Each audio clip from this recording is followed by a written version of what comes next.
things.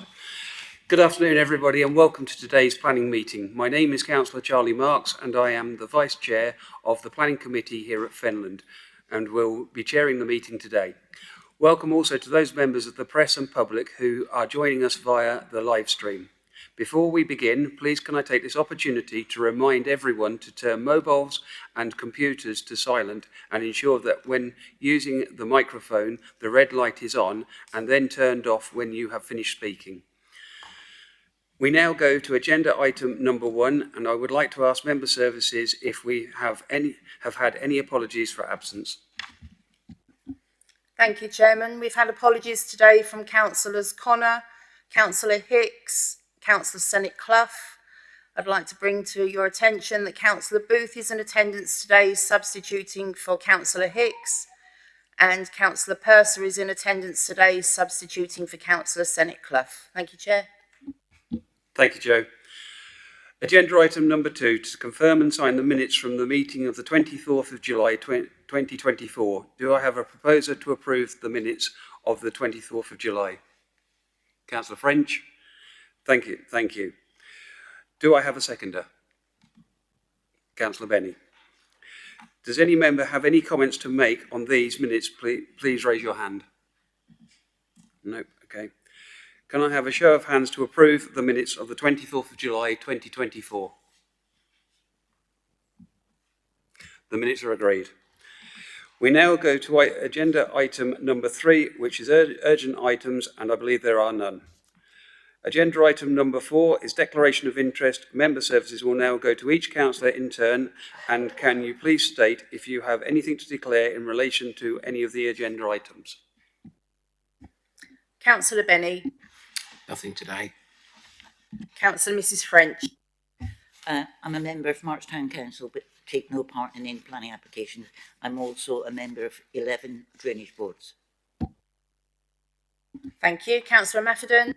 Thank you. I am a member of 2 drainage boards and there's nothing else to declare. Thank you. Thank you. Councillor Marks. Thank you. I'm a member of various IDBs, but apart from that, nothing else to declare. Thank you. Councillor Booth. Yeah, I'm a member of North Level IDB, which will cover at least one of the areas, but it will not affect my decision making in this application. Thank you. Councillor Purser. Yes, thank you. On item number 506960, sorry, I beg your pardon, I'll start from the beginning again. I'm a member of March Town Council, but I don't these days take part in any planning applications. On the 09690, I have actually been verbally lobbied by a number of people, but I actually expressed the fact that I may be on the committee, so I couldn't make any discussion of it whatsoever. I may have been present when March Town Council discussed it, but I did not make any comments at that, so I still feel that I have an open mind on that and able to continue with it. Thank you. Thank you, Chairman. Thank you, Joe. We now go to the main part of the meeting. Members should only make a proposal on a planning application when invited. However, I will initially be asking if anybody is going to propose the officer's recommendation. Clearly, if no such proposal is forthcoming, or if the proposal fails, I will then be looking for an alternative proposal. Members are reminded that any such proposal should be accompanied by the planning reasons for doing so. I will now hand over to Gavin Taylor, Principal Development Officer, to present FYR 23-0696-0, agenda item number 5. Gavin. Thank you, Chair. Good afternoon, members. So item number 5 is an outline planning application with all matters reserved except for access for up to 425 dwellings, including affordable housing, accesses, drop curb arrangements, and supporting infrastructure in summary, as well as demolition of 40 Wimbledon Road. So I'll just bring members' attention to the update report circulated yesterday in respect of heritage impacts, further resident comments, affordable housing, and planning conditions, just to ensure you've had sight of that. So just looking at the location plan, So the site's located at the southeast of March, comprises predominantly agricultural land, as you can see from the aerial photograph there. Wimbledon Road runs to the western side of the site, and you've got Sherbert Close, Townend Pitts Lane and Apple Tree Close, which are sort of small cul-de-sac developments that also come off of Wimbledon Road and sort of abut that western side of the site. The southern boundary abuts Lambs Hill Drove, which you can see there, which is also proposed to be an area of access. Public byway, Barker's Lane, runs along the north of the site, which you might be able to just see outlined in green on the plan to the left there. And the old railway line is shown running along the eastern boundary there in a purple colour. And the Nilwade Academy Secondary School, you can probably just see there on the aerial to the northwest corner of the overall allocation site. So the application site forms quite a substantial part of the strategic allocation for the South East March site, which is set out through policy RP9. As you can see, it sort of sets the plan to the right, shows its position to the southeast relative to the wider March settlement, and the application site, as I say, forms the majority of that allocation, as you can see denoted by the red line there on the plan to the left. So the allocation itself is actually supported by a broad concept plan in accordance with local plan policies, which was approved in June 2023, so last year, and was drawn up by the applicant following consultation and consideration by the planning committee here. The broad concept plan generally sort of sets out land uses, the requirements for connectivity to adjacent parcels of land, other supporting infrastructure, and sort of landscaping at key areas. And that plan there you can see is the sort of the vision document for the broad concept plan, which sort of shows its sort of general sort of arrangement. So this latest planning application is supported by a framework plan, which closely follows the broad concept plan, and sort of goes further to define sort of anticipated development parcels, drainage, particularly SUDs along that eastern edge of the site, various open space designations, along with a parcel of land right to the north of the site there, which is reserved for the Nilwade Academy, should they require expansion of their sports provision in the future. That area is also proposed to extend into the adjacent parcel to the west, which forms part of a separate planning application under a different applicant. The plan also denotes a network of pedestrian and cycle infrastructure, which leads to the access points and also up to Barker's Lane, which is to provide permeability, encouraging non-car modes of travel and travel options. And then you can see from the plan the sort of green space buffers, particularly along that western boundary and the southern boundary there at Lambs Hill and Drove to aid with rural transition. So the application is supported by detailed access plans. As you can see there, one from Lambs Hill Drove, which is right at the south of the site, and one at 40 Wimbledon Road, requiring the demolition of that dwelling. Lambs Hill Drove, as denoted there, is a 6.1 metre wide access with 3 metre wide footway cycleway, which would tie into the existing footway cycleway which runs the extent of Wimbledon Road. There's also a proposal to install a drop curb into number 38, immediately north of the Wimbledon Road access, which is also of a similar gauge to the Lambs Hill Drove, again providing 3 metre wide footway and cycleway, and that 6 metre wide access.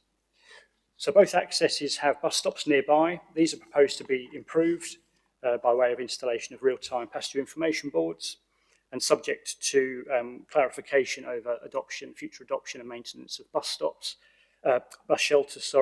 It will also include the installation of bus shelters and the infilling of lay-bys, which you can possibly just denote from the plans showing the sort of green slithers that sit either side of those access points there. Through negotiation with the County Council's transport team, it's also been identified that there's necessary mitigation of the Mill Hill roundabout, which sits to the south of the site, leading from the A141 to Wimbledon Road. It's considered that the increase in dwellings through various allocations through March is going to create some impacts on that Mill Hill roundabout, particularly lane starvation of the right turn approach arm from the southeast up to Mill Hill roundabout. So the plan is to widen that approach arm to alleviate that. That's been safety audited, and the Cambridge County Council are satisfied with the proposal as set out. The applicants intended to directly deliver this piece of infrastructure with triggers of around about 225 occupations till that is required. Obviously, there needs to be consideration as set out in the report regarding other schemes that may come forward to meet those triggers. So the application is supported by outlined drainage strategies, both surface water and foul. In terms of surface water, relies on a series of attenuation, predominantly along the western boundary, before discharging into existing networks at Greenfield runoff rate. In terms of foul drainage, particularly in respect of the update report you'd received yesterday, there are existing issues known at Barker's Lane through, I think, surcharging, creating issues of sort of drainage along that area. The proposal is to bypass the existing drainage network along Barker's Lane, introduce a new pump drainage system through Barker's Lane leading up to a connection point at the avenue, which you can just see there on the plan to the right. So essentially it runs east to west along Barker's Lane, then heads north up to the avenue to a connection point.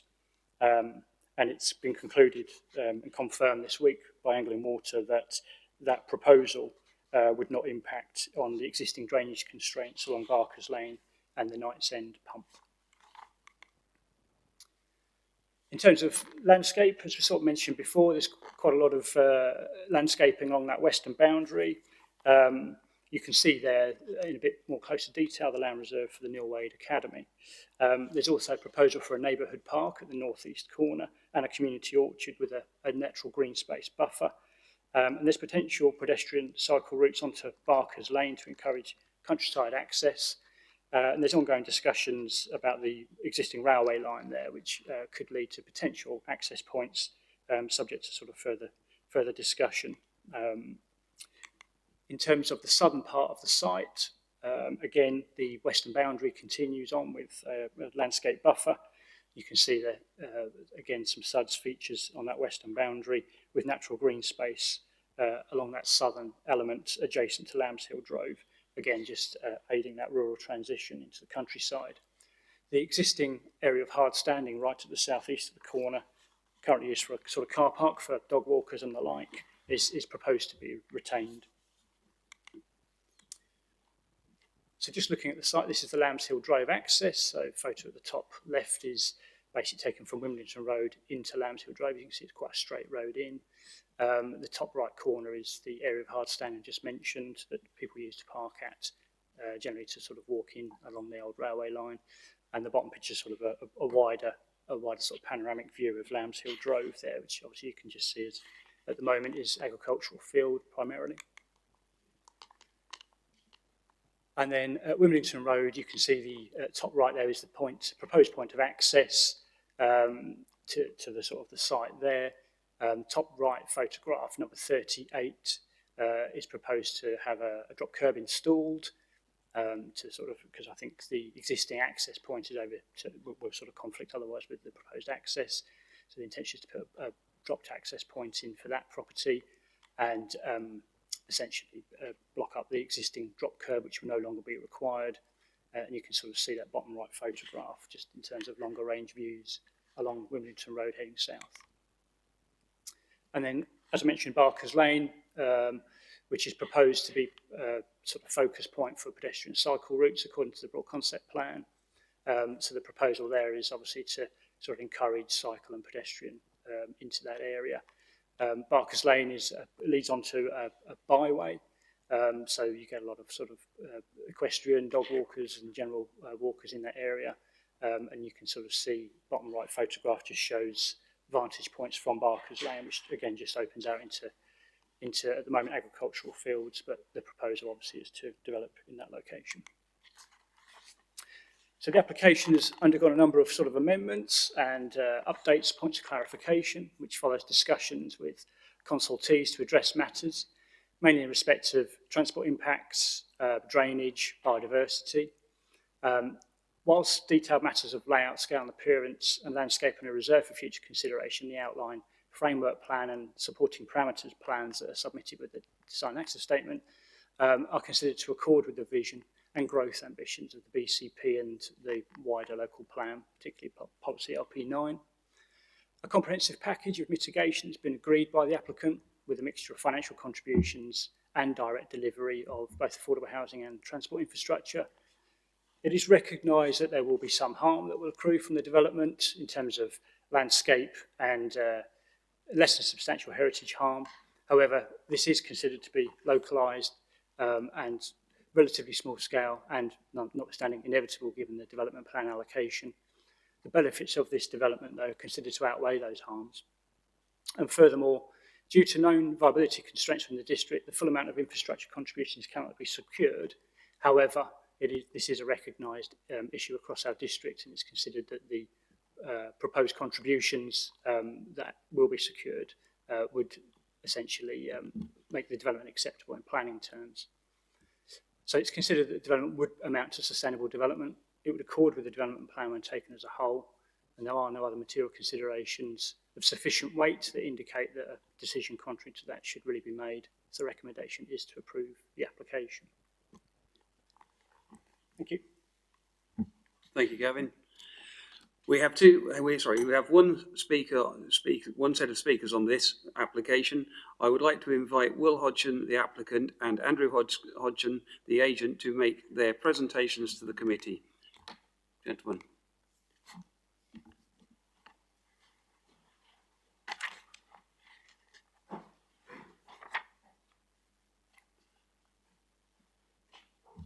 You have 5 minutes split between you as you see fit. Thank you, Chair, and good afternoon to yourself, Chair, and members of the committee for providing us with the opportunity to speak this afternoon. By way of an introduction, my name is Will Hodgson. I'm the Senior Land Manager at Barratt David Wilson Homes Peterborough office, and I've been working on this project since we were introduced to it in 2022. Some of you may remember myself and Andrew sat here around about a year ago now at the planning committee for the BCP where that was approved. Hopefully many of you are already familiar with Barratt and David Wilson Homes, but I just want to spend a couple of minutes setting out our approach and our commitment to delivering the allocation and the site, and before handing over to Andrew. As explained by Gavin, we already control 65% of the allocated site, and we've been in discussions with both of the other landowners involved in bringing forward the whole allocation, and they're obviously subject to current separate planning applications, but we are committed to delivering and helping the other two applicants delivering the whole allocation. And from the outset, our strategy has been to ensure the whole allocation can be delivered comprehensively, and to achieve this we've ensured both of our access points are of sufficient capacity to deliver the whole 600 to 650 units across the allocation. We're proposing a comprehensive drainage strategy, and we're also proposing an equitable approach to the land split, so how many dwellings are proposed on each parcel of land. Our site would be delivered with both our house building brands, that's Barratt Homes and David Wilson Homes, and this combination brings forward a greater house type variety and enhances the ability to deliver different design traits across the site. Whilst this will be subject to approval, we plan to use Lambshill Drove as our construction access, and effectively this would we would propose to limit all construction vehicles through March Town Centre and up Wimbledon Road, which I hope will be well received. And our show homes and our primary access for early parts of the site will be off the Wimbledon Road access at number 40. Finally, we've also ensured to listen to and respond to members, residents and statutory consultees throughout the plan application, and we will continue to do so as we progress through the reserve matters. But for instance, we're now proposing bus infrastructure measures along Wimbledon Road and within the site itself. We're proposing better pedestrian and cyclist connectivity through the site. We're proposing off-site highway improvements, as Gavin mentioned earlier, and a drainage strategy that avoids existing infrastructure issues on Barker's Lane. And before I hand over to Andrew, I'd just like to conclude by saying that we're committed to delivering the scheme alongside Fenland District Council, and we see this as a fantastic opportunity to create a legacy to support the growth of March. Andrew. Thank you, Will. Just to my left is George Beaver Reid, who's our drainage engineer, so he's just here to answer any questions should members have any. That's been one of the key issues raised during the consultation. So, we may as well just start on that point then. Obviously, we're delivering the 425 houses part of the allocation. One of the things that came up during the consultation with the public and with local councils was the issue of the foul drainage. So you would have heard from Gavin's report that we've now completely mitigated that by avoiding any further issues along Barker's Lane by putting in a separate pumping station which pumps along to the avenue. So hopefully that's set members and local community members' minds at rest that we're not going to be adding to the capacity. And just to confirm also that the two applications which are also in at the moment for the other parts of the allocation could also feed into that system as well. So there shouldn't be any need for any further capacity issues from this scheme to the Barker's Lane. The other thing I want to just touch on is the benefits of the scheme, because they haven't really been set out. So I'm just going to run through those. So I think it's quite important that Barrett's have really gone beyond in the amount of benefits they'll deliver with this scheme. So if I just run through some of those for you. So obviously we're fully policy compliant with affordable housing. That's going to be up to 85 units, depending on how many of the 425 we deliver. We've got 1.59 hectares of safeguarded playing fields for Neil Wade College. If those weren't to go to Neil Wade College, there's no need. There's always the option in the future to put that to additional open space as well, so that land will be safeguarded. We've got 7.47 hectares against a requirement of 5 hectares for a public open space across the development. We've got a NEEP and a LEAP, a community orchard and a community garden. Our BNG, whilst we're not under a policy obligation on this scheme to deliver it, we would be up to about 11%. And overall, in addition to the £2,000 per unit and the Section 106 contributions, we're contributing £1,500 a unit effectively to Pease Hill and Mill Hill roundabout mitigations. So that really comes out around £4,300 per dwelling contribution across the site when you take on all the contributions. And that's set against the usual requirement of the £2,000 per unit. So we're around double the obligations that you would normally tend to find on these sites in terms of viability when it's been undertaken. So that's where we are. So this scheme has been carefully considered. We've worked very well with Gavin to make sure that everything was addressed before we came to this committee. Thank you.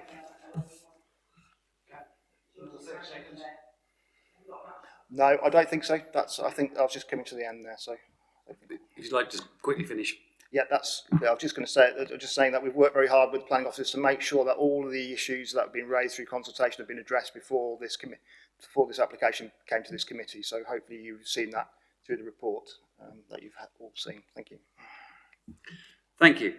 I would now like to invite members to put questions to Will Hodgson and Andrew Hodgson and the other gentleman as well. Members, if you would like to ask a question, please, can you raise your hand and indicate who you would like to direct your question to, please? Councillor French. Thank you. I think it's music to our ears to hear that you're going to contribute more than is requested.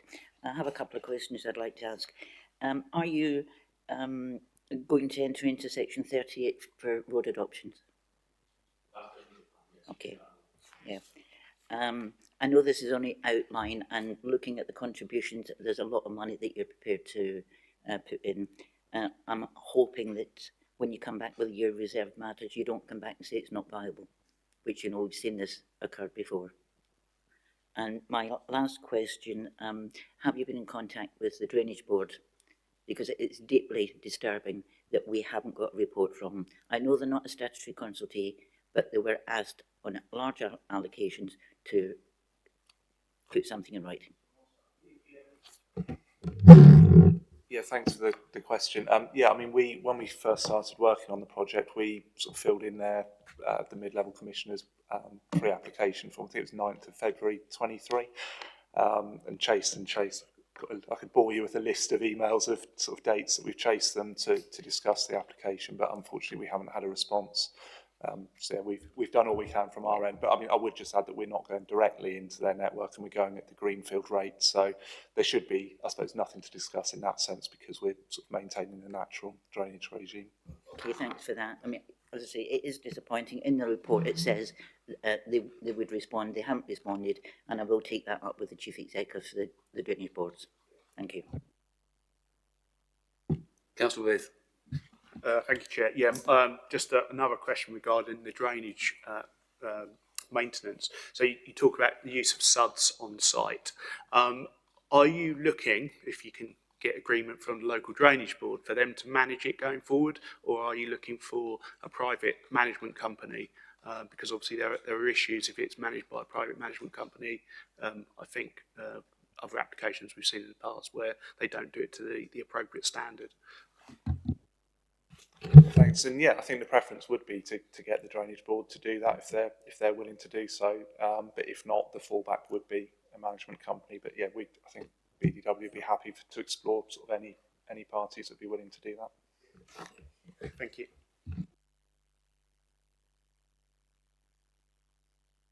Okay, if I could ask a question. I did a site visit. I've actually been twice. One of the biggest concerns does seem to be flooding, certainly for the local residents and especially with bakers. What can we put in mitigation straight away to clear those dikes when you start to build? Because the dikes to that roadway are absolutely chocker, and I believe there's been a lot of flooding issues, not only foul water, but also surface water as well. And it's just a concern that we're going to impact that problem. So we need some sort of assurance that that will be one of the first things that you do on site.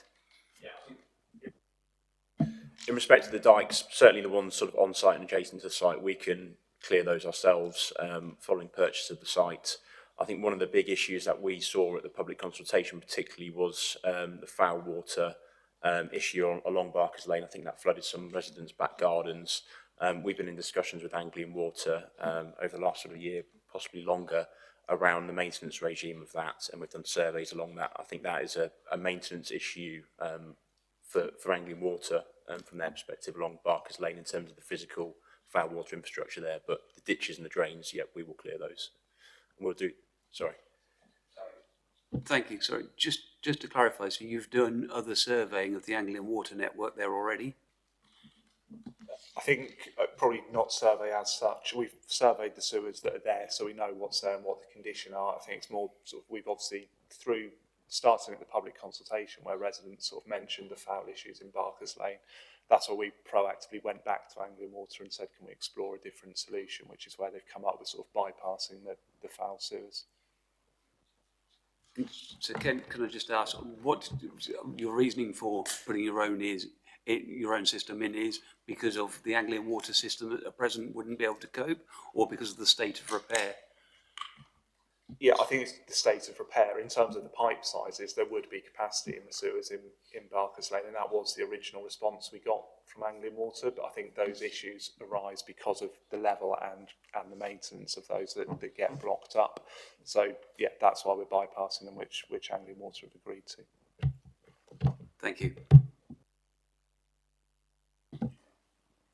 Yeah, Councillor Booth. Yeah, just one further comment. I mean, 10.28 of the report states that the runoff from the current greenfield rates would not increase volume. But if you're building hard standing, yeah, you might not get an increase in volume, but you actually generally decrease the time it takes to get into the system. So that's where the flooding issues would occur. So I understand that statement, but I don't think that actually reflects what will happen in practice, because you'll get more water at a quicker rate going into the drainage system. So how would you mitigate that? Yeah, so the surface, I don't know if the plan's still up behind me, but you've still got the sort of the three large basins sort of on the western boundary of the site. So the water will go to those effectively unrestricted from the development hard standing. And from those into the ditches, that's where the restriction will be. So the restriction there will be at the greenfield rate, and then the ponds will fill up sort of while that restriction's in place, and then sort of more slowly go back into the network, and that's sort of the part of it that replicates the existing regime. Okay, thank you for that explanation, but I think it still highlights that, particularly with these severe weather events we're experiencing, and we've had them in March in recent years, is that it's actually the time span, and if you've got like sort of these ponds and water features for it to go into, it could back up into the residential area, and I think that's where a lot of the concern will be. Yeah, I mean the basins, sort of the combination of the basins, they're sized to accommodate a 1 in 100 year storm plus 40% climate change on top of that, which is the LLFA's requirements for the site. So yeah, that scenario would only occur if you had more than a 1 in 100 year storm and more than 40% climate change. I suppose to add to that as well, through the detailed design, sort of the water would be sort of in part conveyed to those basins through swales as opposed to pipes in some parts of the site, which would then sort of help to slow down the rate that it reaches those features. Okay, thank you for the response. I'd just like to point out, I think we've had probably about 3 1-in-100-year events in about the last 5 or 6 years. So, yeah, so it's not the right standard. I think we've raised that before other applications. I think we really need to look at the measures and make sure that they're probably a bit better than that standard. Any further questions? Okay, thank you, gentlemen. I would now like to invite members to put questions to officers. At this point, I would also like to make you aware we have a gentleman from Flood, Camps County Council Flood. We also have Highways and I believe an Anglian Water person as well. Perhaps if they'd like to come forward and sit in the seats there so we can you can put questions to them as well.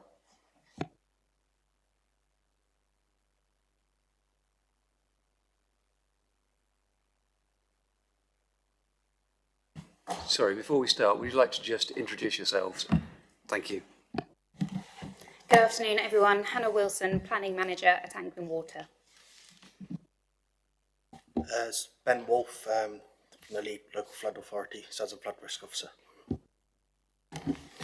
Andrew Conley from the Transport Assessment Team. Thank you. Thank you. Councillor French. Thank you. I'm glad to see you're here, Andrew, because a couple of questions I'm a bit confused with the active travel. I'm the chairman of MATS, and I had a meeting last week, and I asked the questions how this would reflect on the MATS schemes. And I was sent an email that you authorised in 11th of June, which is bit confusing because at the bottom, County Council therefore requests this application not to be determined until such times as the additional information has been submitted and reviewed.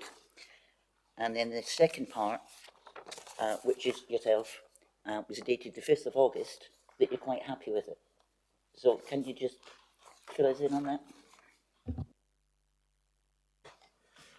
I think on the first recommendation you referred to, the holding objection, there was still a few outstanding points. I don't have it to hand, but I don't think they were match related. Sorry, they were Mill Hill related, I think, and Pease Hill. Sorry. I mean, obviously on the second recommendation you referred to our final one, the issues had been addressed, so we had no objection. Thank you for that. It's just it's not in the report. I would have thought these reports should have contained that as well. Thank you, Councillor French. Could I just ask that people speak clearly into their microphone? I believe some of the audience are struggling to hear. We've got static behind me, I can't hear a thing.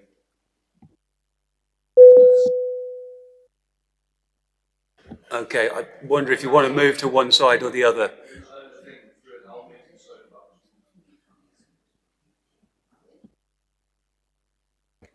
Would you like to try moving over to there? And we'll try and get people to speak more clearly into the microphones. Chairman, he can't hear move either. the microphones closer to the person speaking and then project their voice a bit better. Thank you. Further questions? Councillor Mafferton. Thank you, Chair. Just a quick question to officers. I just want to know if they could elaborate on, you said there was discussions about a railway line leading to further access. If you could please elaborate on that, please. Thank you. I'll just quickly go to the section of the report. I'll give you that in a second.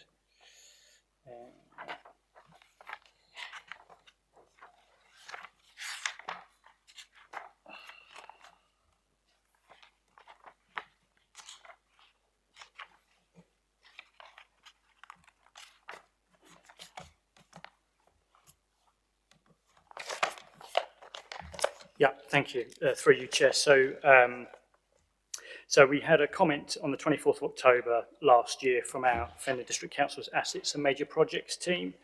And they advised they've got no comment to make, but they now have a proposal for Cambridgeshire-Peterborough Combined Authority funding to bring the disused railway footpath up to a usable standard, which we're currently exploring.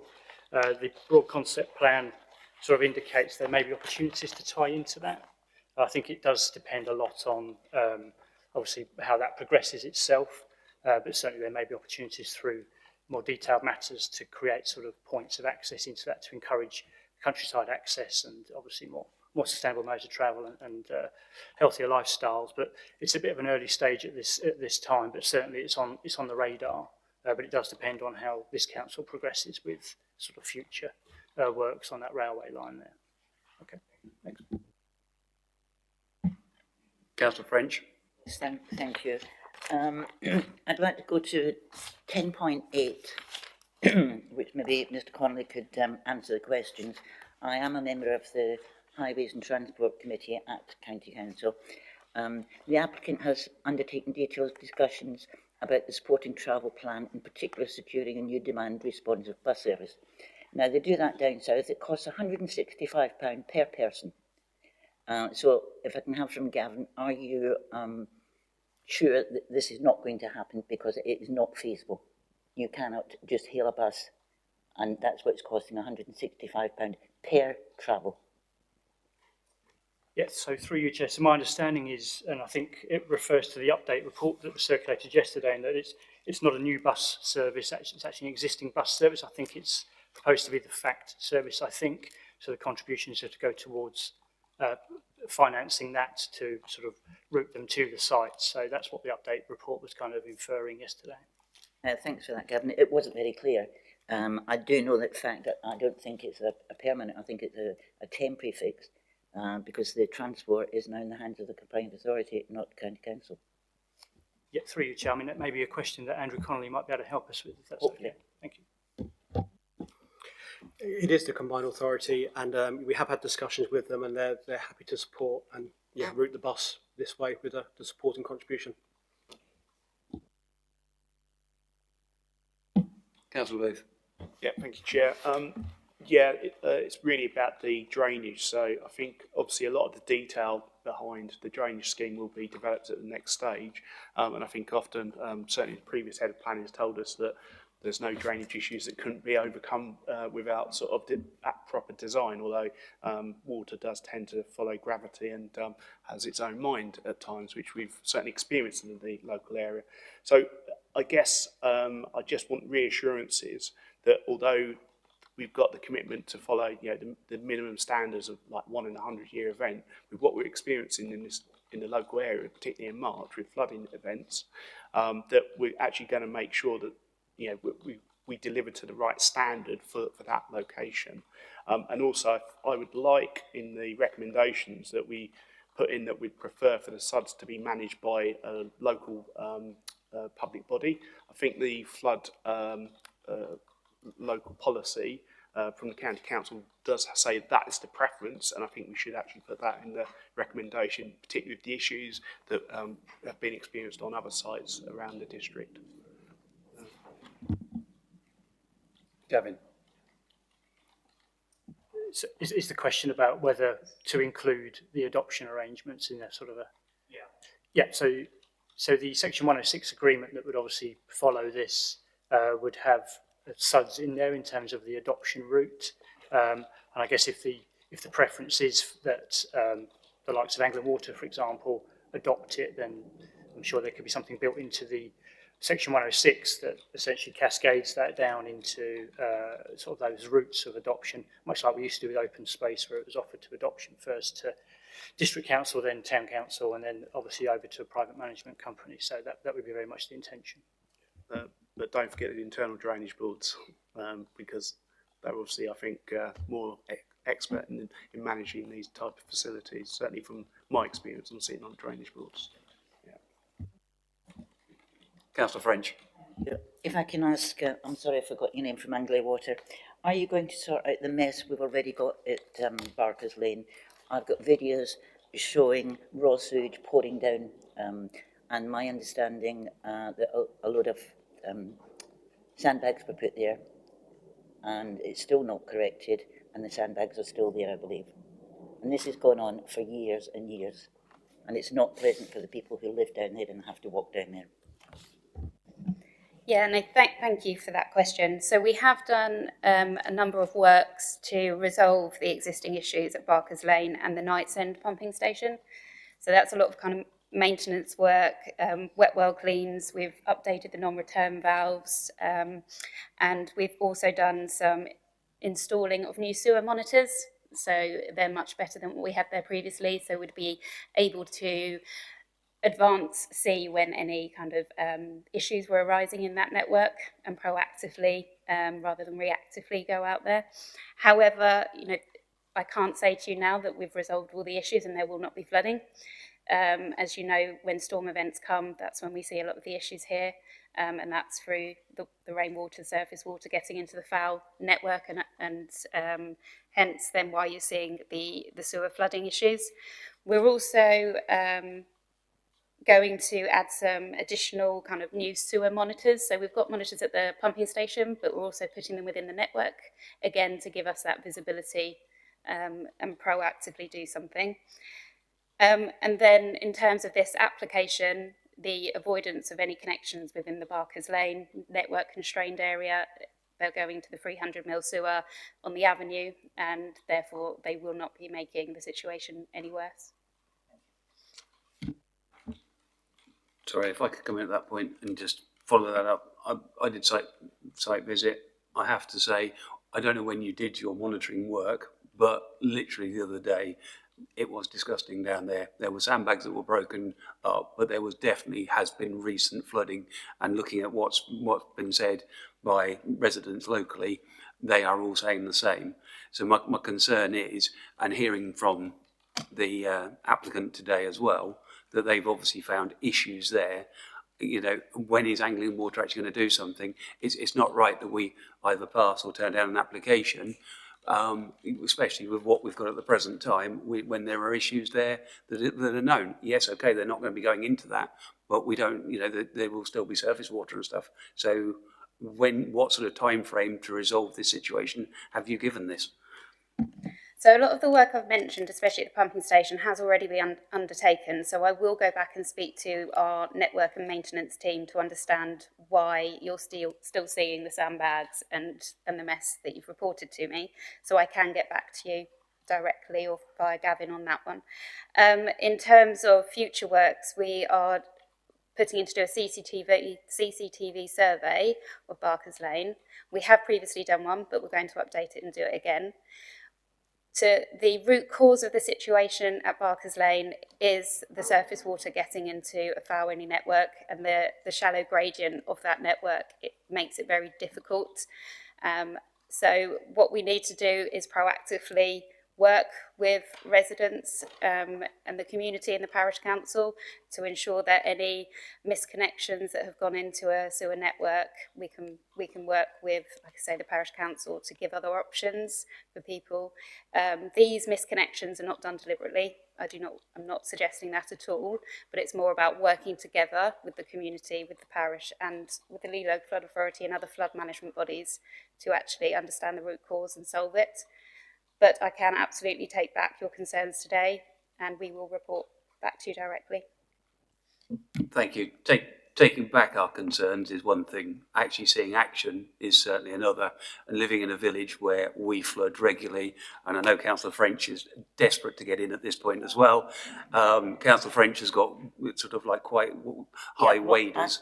But going forward from that, what I'm concerned about is we actually get some guarantee from yourselves. We've already heard from the agents, they are prepared to clean the dikes and try and resolve that part of the flooding. I know, yes, you've probably got connections from elsewhere, but I am concerned that, we've got another 425 homes there, and even with the lead flood, I'm surprised, there hasn't been more recommendations made regarding to cure the problems that are already there before we put more houses there. Would you like to come in at that point? Yes, as far as to the problems on Barker's Lane, there's no reason for us to object to this development based on that. It would not exacerbate it. It's not going, the connection, the discharge point is nowhere near where the issues are. So we cannot object on that point. With regards to this, it's to do with surface water going into the foul. It's not surface water from this site as it is existing. or proposed, so we can't object to that. We can recommend, obviously, yeah. Thank you. Councillor French. Thank you. You mentioned that you would be working with the parishes. March is actually a town, it's not a parish, and it's really nothing to do with the parish, the town council. The town council are only consultees. We can then make recommendations, so I think you need to find out who you really need to be talking to. Is it Fenland or is it County Council? But I've been a member of March Town Council for 34 years, and we have repeatedly reported to Anglia Water the problems we've got. This hasn't just happened this year. This has gone on for years and years, and it's been raw sewage pouring out. As I say, I've got videos from residents who send these things to us, and it's absolutely disgusting. These sandbags want removed immediately. It's a health hazard. So apologies for mistakes, parish, and apologies for that. It's a town council, but we do work with the town council in terms of getting publicity out there to our customers. So we can work with you to do that. But I said we can work with you to do that, and I'll certainly take away that as an action. I can commit to you today that I will obviously go back and speak to our network and maintenance teams, and we will get back to you on what the issues you've raised with me today. But in terms of this planning application, they are managing the surface water on site. They're not connecting to that network, and they are bypassing the foul network totally where the issues have arisen. So I can commit today to taking it back and get them feeding back to you.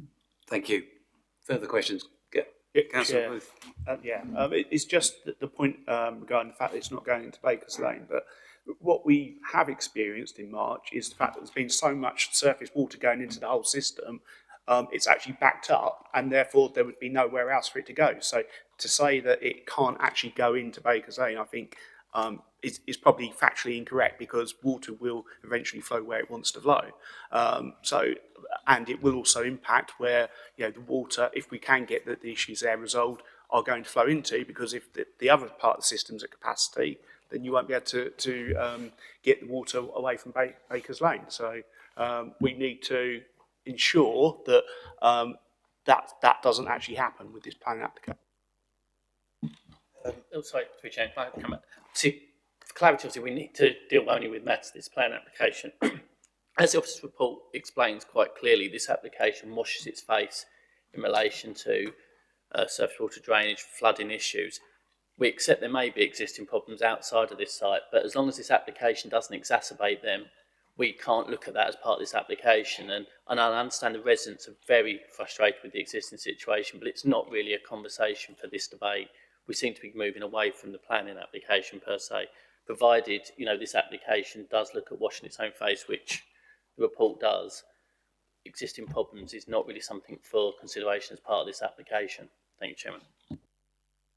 Councillor Booth. Yeah, I've just come back onto that. The point I'm raising is that we've had such extreme weather events that the whole system's been overloaded. So to say that the fact it's going into a different point isn't going to have an impact, I think is wrong, because you can't give that cast iron guarantee. Chairman, all I'm saying is that any impact that happens because of extreme flooding would happen now. The point is this application results in a neutral impact. That's what the evidence says. Therefore, anything that already happens will be the same. But that's sort of the situation. We are where we are with that, and we aren't here to improve these existing situations through the planning system, however much we would like to. We can't force developers and applicants to do that, unfortunately. Thank you, Chairman. Thank you. Councillor French. I'm speechless, really. We've got a lady from Anglia Water. She's here to answer questions, which she has done.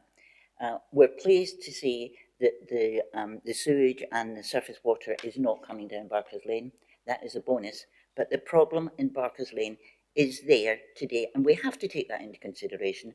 And, you know, I understand what you're saying, Matt, but as far as we are council sitting around this table, we have to take this into consideration, because I've got very, very angry residents. Would like to respond. Chairman, I'll say is that I totally understand that the residents are frustrated, and that not watering down, no pun intended, that issue. But that is the reality of it. I understand where residents are frustrated, whether it's this application, other application with other statutory problems, whether it's highways, sewage. But we are, for this application, determine it in front of us, and we're not here, unfortunately, to resolve issues. I think we've covered off-site issues to a certain extent. I think anything else we say is just, taking us further away from the planning matters in relation to this application. And I just want to make sure that we're debating this application, not anything else, as part of the committee. Thank you, Chairman. We haven't even got to debate yet. The purpose of obviously, oh, sorry. Could we just bring the legal officer at this point? Yeah, I appreciate that I'm not as close to these local issues as you are, and I understand that is genuine concern amongst residents about these flooding issues in the current situation, but you do need to be really careful about the considerations you are regarding as material on this application in this decision. This application will not alter the position with regards foul or surface water drainage of Barker's Lane. It will not exacerbate any existing issues. It deals with its own runoff and its own drainage, and those are the facts. And if you start having regard to existing situations which this application do not impact, and if you were then to go so far as to refuse consent for this application, with that being one of your reasons, you would lose at appeal if that is the decision that you took, and the council, I think, would be at risk of costs if you did. So I appreciate there are issues that need to be aired here, but I just felt it was my role to kind of just caution the committee that that is kind of where you are on the law. Thank you. Councillor French. Yeah, thank you for that. I fully understand, but we have a rep from Anglia Water. I did say we're pleased that the new proposed development is not coming down Barker's Lane. We've never had the opportunity to discuss the mess in Barker's Lane. The lady is here now. Hopefully she will listen, and hopefully it will help the residents. And we're not in debate yet. We're only asking questions. I wonder, would it help if I go away and commit to actually setting up a meeting and coming to the town council meeting? Yes, I can do that. I think that would be very good. And absolutely, could we all be invited to that meeting, please? Absolutely. Okay. If we move on from drainage, Councillor Booth. But Chairman, I just want to get this correct then from officers. They're saying that it's cast iron that even if there's an extreme weather event with drainage from this site, it would not cause any issues at Barker's Lane because the system being full up, basically. The system's been modelled extensively using up-to-date data, and in the 1 in 100 year plus 40%, there's no flooding anywhere on site. The site will continue to discharge at the Greenfield Q-bar rate, whereas currently it would be way above that, the rate at such a storm event. So it would actually provide, in a way, a tiny bit of betterment going into the IDB ditch. And as in terms of the IDB capacity, that's down to the IDB. They've been consulted. If they agree to take on those flows, that's not a matter for the development, that's for the IDB. Thank you. Further questions? I'd like to ask one to transport. Read 3 or 4 people saying speeding along there on the main road is an issue. I wouldn't go as far as a 20-mile-an-hour request for a 20-mile-an-hour. No, I know that, and to be fair, I don't believe actually 20 mile an hour particularly work well anyway. However, what other mitigation can we put in place? Because it seems to me we've got vehicles coming out onto the highway both ways. Is there anything else that you feel could be put in place to slow traffic along that stretch of road? Speaking on behalf of a colleague, because it's not something I deal with, but I think the existing speeding situation is not something the applicant can fix. It's an existing issue. I suppose the only thing that could be considered would be some kind of signage package, but that would need to be spoken about with our development management colleagues. When you say signage, just standard signs or flashing signs or something like that? I suppose flashing signs, markings on the road, speed limit signs could all be considered. Thank you.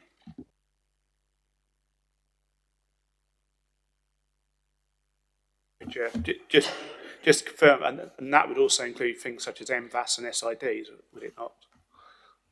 Again, it's not something I deal with, so I'm not going to go into a lot of detail, but it needs to be discussed with our development management team, speeding issues and signage packages and bits.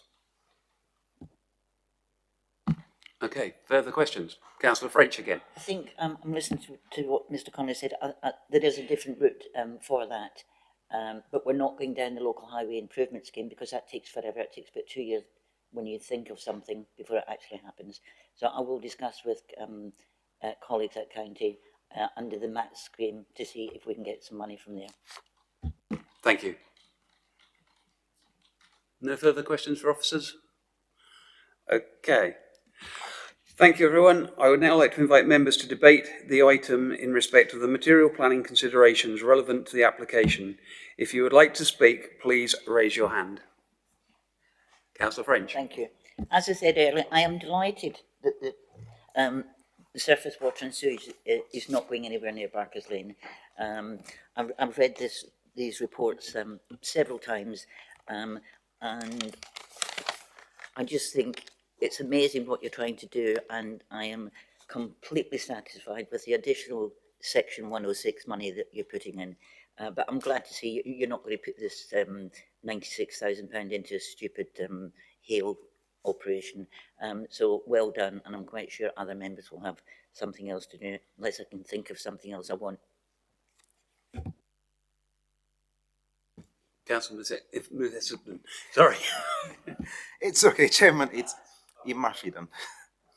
Thank you. I just want to say, just like Councillor French has said, my time on planning, I haven't seen such a generous offer from a developer. So I just want to commend the developers for the Section 106 contributions, and also the older for example, the provisions they've made for development, the green spaces, and the provision for possible expansion of Neil Wade.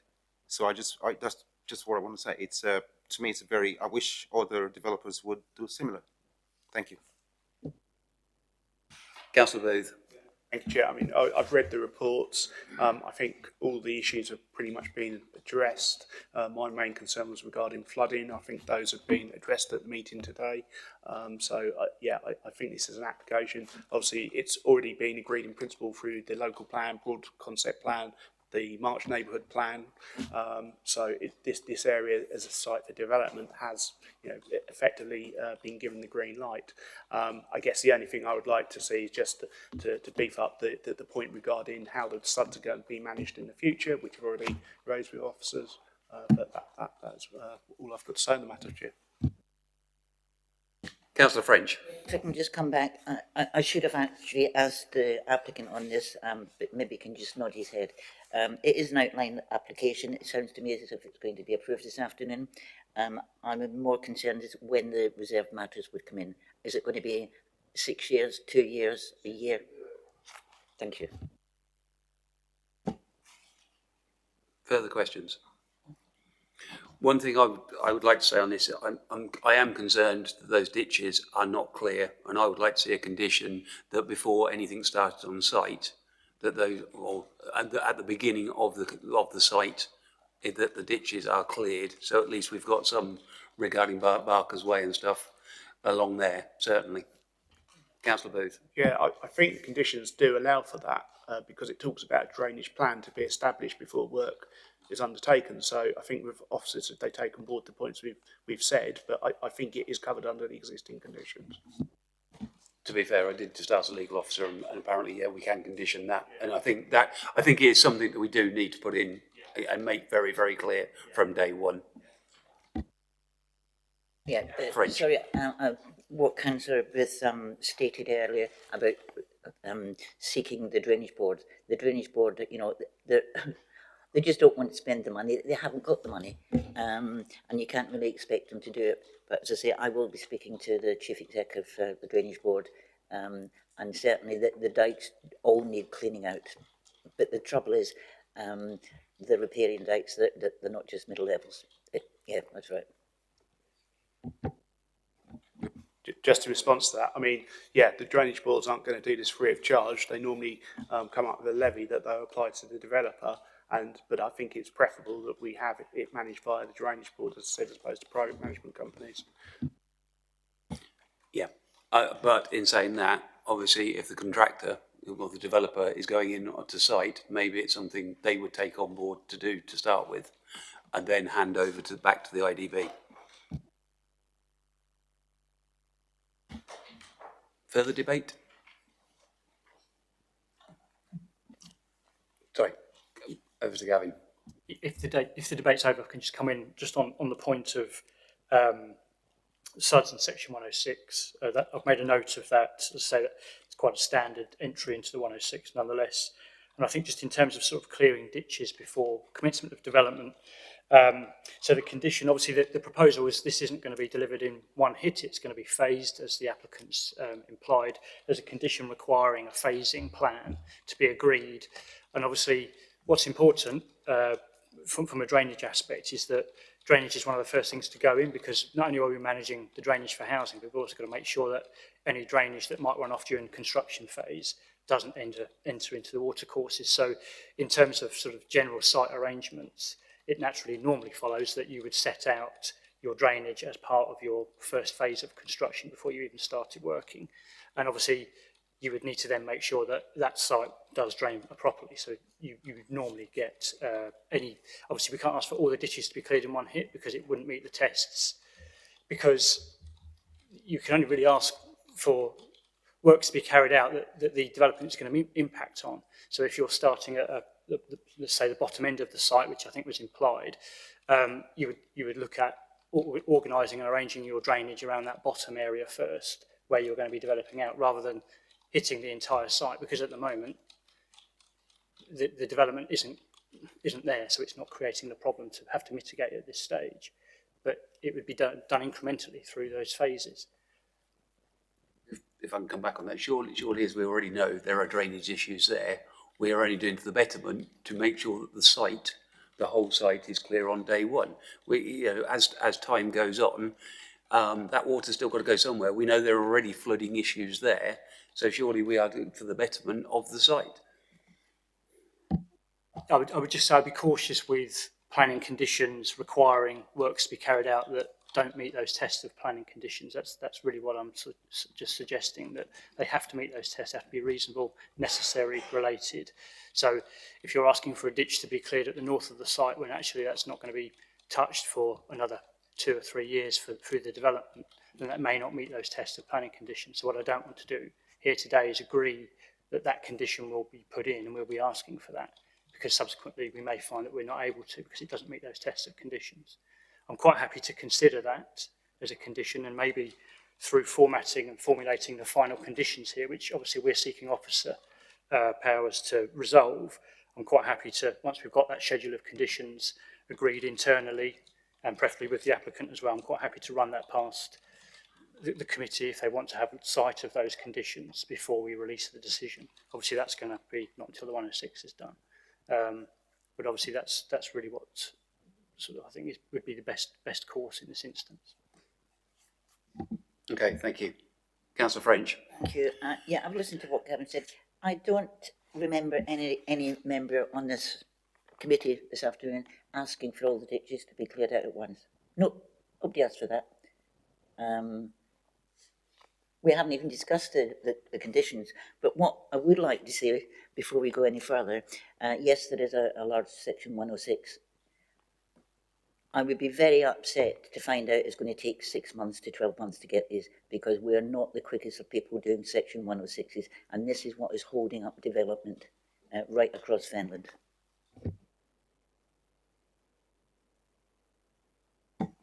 Any further questions during debate? Okay, thank you. Thank you, members. Does anybody have questions for officers? Please raise your hand. That was, so we moved on from that, have we? Right, sorry. Okay. Do I have a proposer to go with officer's recommendation to approve planning permission? Councillor French. Do I have a seconder? Councillor Sidney. Thank you. We will go to the vote. If you support the proposal to go with the officer's recommendation, please raise your hand. Just to make clear, that is with the amendment we've discussed this afternoon. Yes. Yeah. Sorry. Yes. Yeah. That's a unanimous decision, Chairman. Thank you. Sorry. Okay, so I can declare that has been passed. Can I suggest, I think a lot of people are going to leave. Can I suggest we have 5 minutes? Just Okay. let the people leave. We'll have a 5-minute break.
Thank you.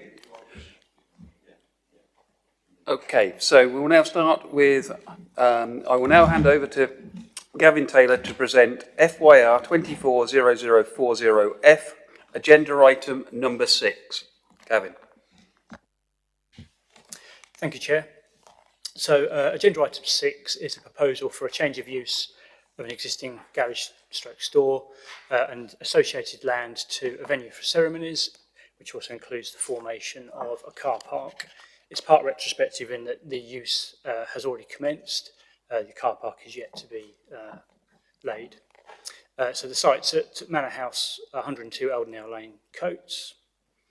Just bring to attention members in respect of the update report circulated yesterday, which referred to a further resident objection and some slight amendments to a couple of the planning conditions within that recommendation. So just looking at the site, it's located to the northeast of the built settlement of Coates. It's accessed off of Eldonale Lane, which sort of runs north to south, and it then leads on to an unadopted, predominantly single-track highway, which obviously spurs off from Eldonale Lane, terminating at Old Chapel Farm there, as you can see, which is sort of within the application site area there. So the site plan, as you can see, is a sort of existing and proposed. Not a lot of changes there, but primarily the area sort of magenta to the right there is the area proposed for the car park. The access itself includes sort of two-way vehicle passing in places.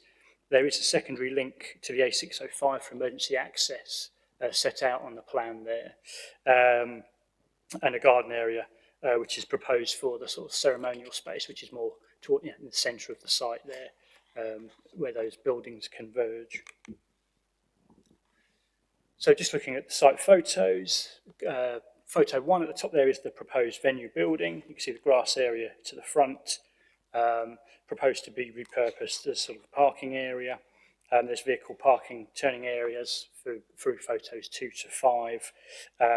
You can see the dwelling for 102 Eldonale Lane there as well, which is within the applicant's ownership. There's an agricultural building as well there, as you can see, part of that Chapel Farm area. You can see here, photo 1 is at the mouth of the access of Eldonale Lane, so that's sort of the public highway where it meets the unadopted highway coming off of Eldonale Lane. And there are instances in photo 2 of informal passing places along that lane. And then photo 3 just sort of shows you the general sort of quality and appearance of that lane there. So the application is seeking part retrospective permission for the change of use. There are no matters in regard to highway safety that have been raised through our consultations with our statutory consultees. Furthermore, there's considered to be no significant residential amenity impacts, character harm, safety, flooding or ecology concerns that would warrant a refusal on those bases. It's considered that there are conditions that would mitigate any sort of limited residual impacts from the development, which are set out in the report and the update report circulated yesterday. The development would support sort of the local rural area and the wider economy through tourist and visitor industry and create some employment opportunities. It's considered to accord with the development plan taken as a whole, therefore recommended for approval subject to compliance with those conditions as suggested. Thank you. Thank you, Gavin. We have 4 speakers on this application. Firstly, I would like to invite Councillor Alex McScandlin, speaking in his position as chairman of the planning. Speaking in his position of the chairman of the planning committee, Whittlesea Town Council, to make his presentation to the committee. You have 5 minutes. Thank you very much, Chairman. First of all, I'd like to make the statement. Whittlesea Town Council, although they objected to this application, is not about refusing businesses in the area. We would actively encourage it. The reason for their objections to this application were the number of complaints we received from residents of Eldonale Lane and leading up to this application area. The application area is at the farthest point from the A605. There are no passing places anywhere up the Eldonale Lane or in the private road to allow vehicles to pass 2 by 2. This actually is quite dangerous. The speed some of those vehicles come down there at, and this has been demonstrated by some of the visitors to this establishment, which has been going for quite some time. It was brought to my attention by the residents of Eldon Hall Lane about the attitude of some of the drivers that have visited this. They seem to treat it as their own private racetrack. This road is not suitable for that. It is not suitable for heavy vehicles of any kind, although heavy vehicles do use it. And in the report, I read that the recommendation is a 7.5 ton lorry, which is not that big in today's things, but we've had 18-wheelers going up there with gravel and everything else using this lane. Also, a 9-metre transport for visitors, I would assume. In real terms, that's 30 foot long. The turning into the private road from Main at Eldon Hall Lane with a 30-foot vehicle would be extremely difficult. And as such, it would not be tenable. But alternatively, there is another entrance off the 605, which would come into the back way into this establishment, which would not interfere with any of the residents in Eldon Hall Lane at all. So it is sort of recommended that you either defer it until these issues can be sorted or refuse it because they don't comply with highway safety. It says there is no highway safety issues. Well, I'm sorry, the residents think there is, because they live up there and they are under constant barrage from vehicles coming up and down that road, because this goes over to the wash.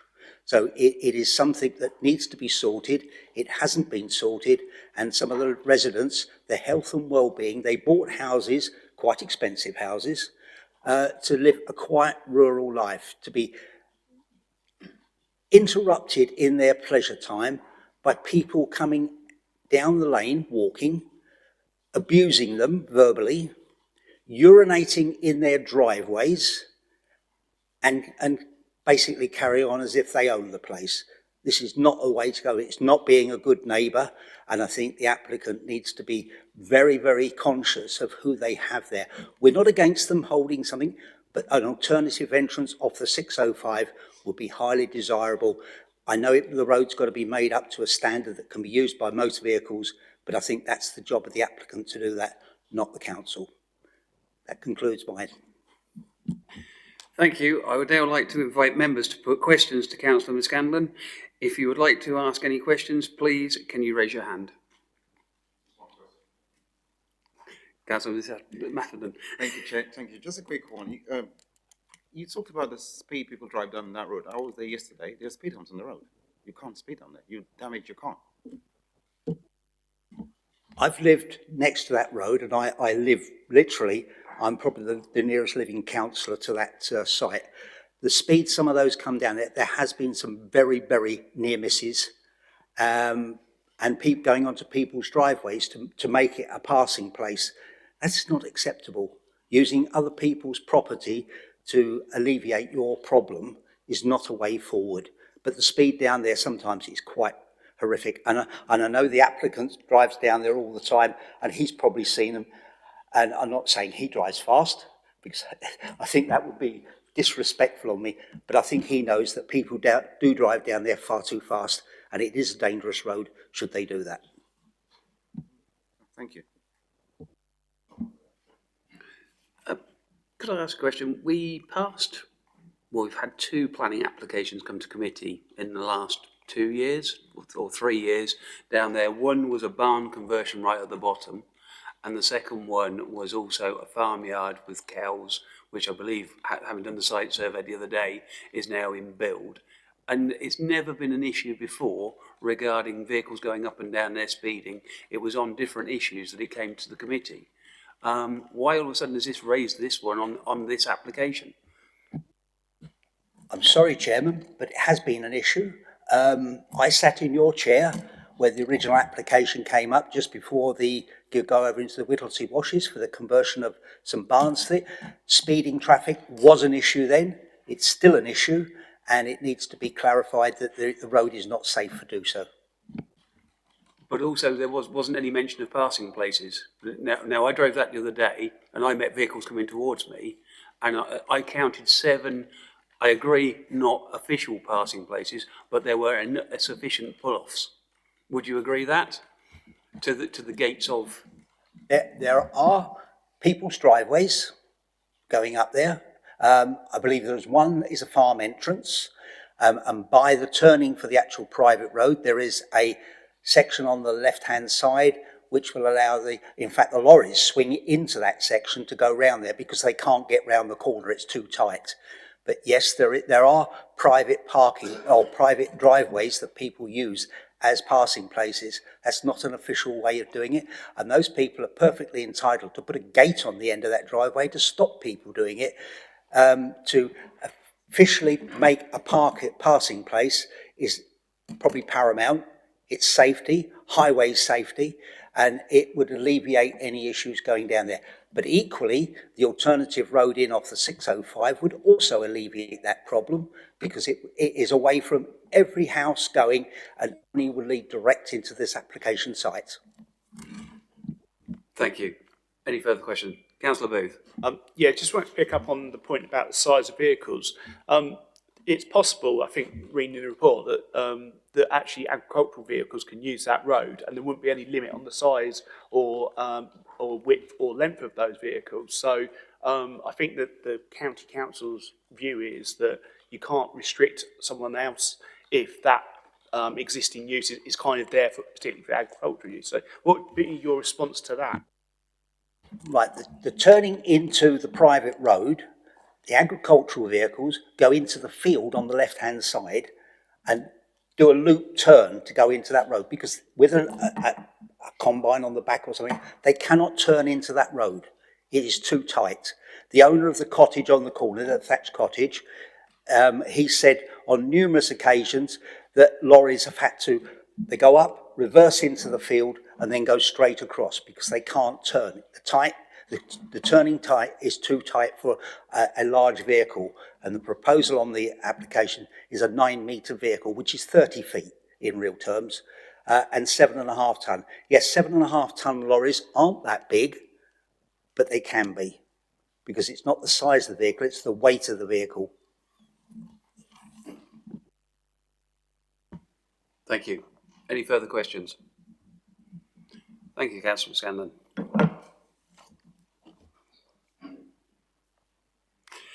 I would now like to invite Robert Cowsill, an objector to the proposal, to make his presentation to the committee.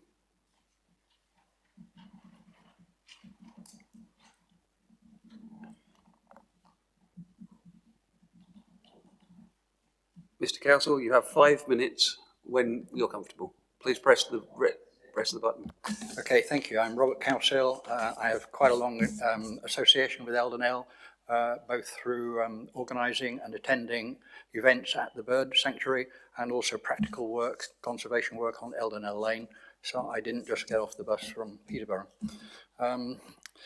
Location, location, location. That's a well-known slogan for country, for properties.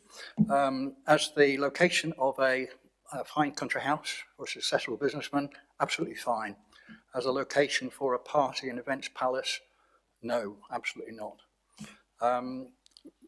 The applicant is obviously quite successful at gathering support, but in reality, many of the expressions of support have a kind of hidden meaning, that they all major on, yeah, this is a really wonderful place to be, it's nice and quiet, tranquil, absolutely brilliant place.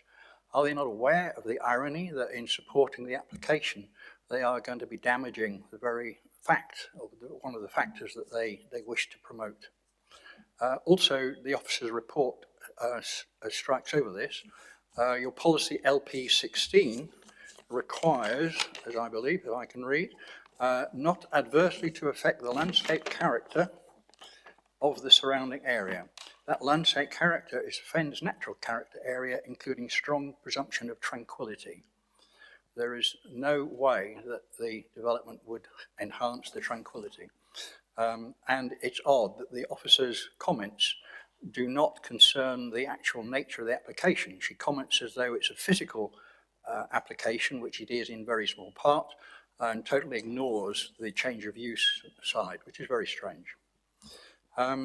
Going on from there, also the a large number of the other supporters come from tradespeople. Just how many hairdressers and manicurists and stylists does it take to organise these events? And the applicant also explicitly supports those industries. But there is no mention of those in the traffic analysis.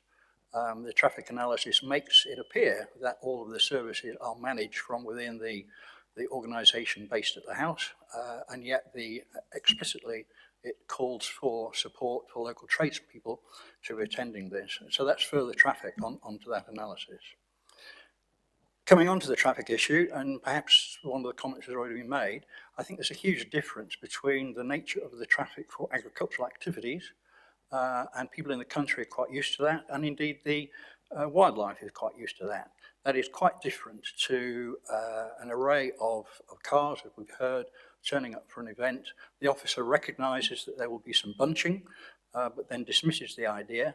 I disagree with that. I think that the idea that over a period of, 1 hour, getting near to midnight on a Saturday night, that is not going to be some sort of disturbance is not correct. My final point concerns the red line. You've seen that the red line includes the actual unadopted, I think it's better to call it private road, which is the first part of L&L Lane. It's quite clear that the applicant has and enjoys access rights over that road, but I do not think that the access rights extend to re-engineering the property that he does not own, and designating passing places I would consider to be that. And what's more interesting is that in the certificate of ownership on the application, it explicitly says that the applicant is required to have notified the owner of any part to which the application relates. That was not done, and therefore it seems to be quite arrogant to decide re-engineering somebody else's property without actually following the correct protocol for doing so. So at the end of that, I would request the committee refuse this application. If you are minded to accept, I would go on to say I would request that you modify the conditions such that either no Sunday working or that the number of events should be limited to 40 days per year. Thank you for listening to me. Thank you. I would now like to invite members to put questions to Mr. Council. If you would like to do so, please, could you raise your hand? No? Oh, Councillor Booth. One question, Chair. Yeah, you said that the notice hadn't been supplied to the neighbouring owner. How do you know that fact? Because I asked the neighbouring owner this very morning.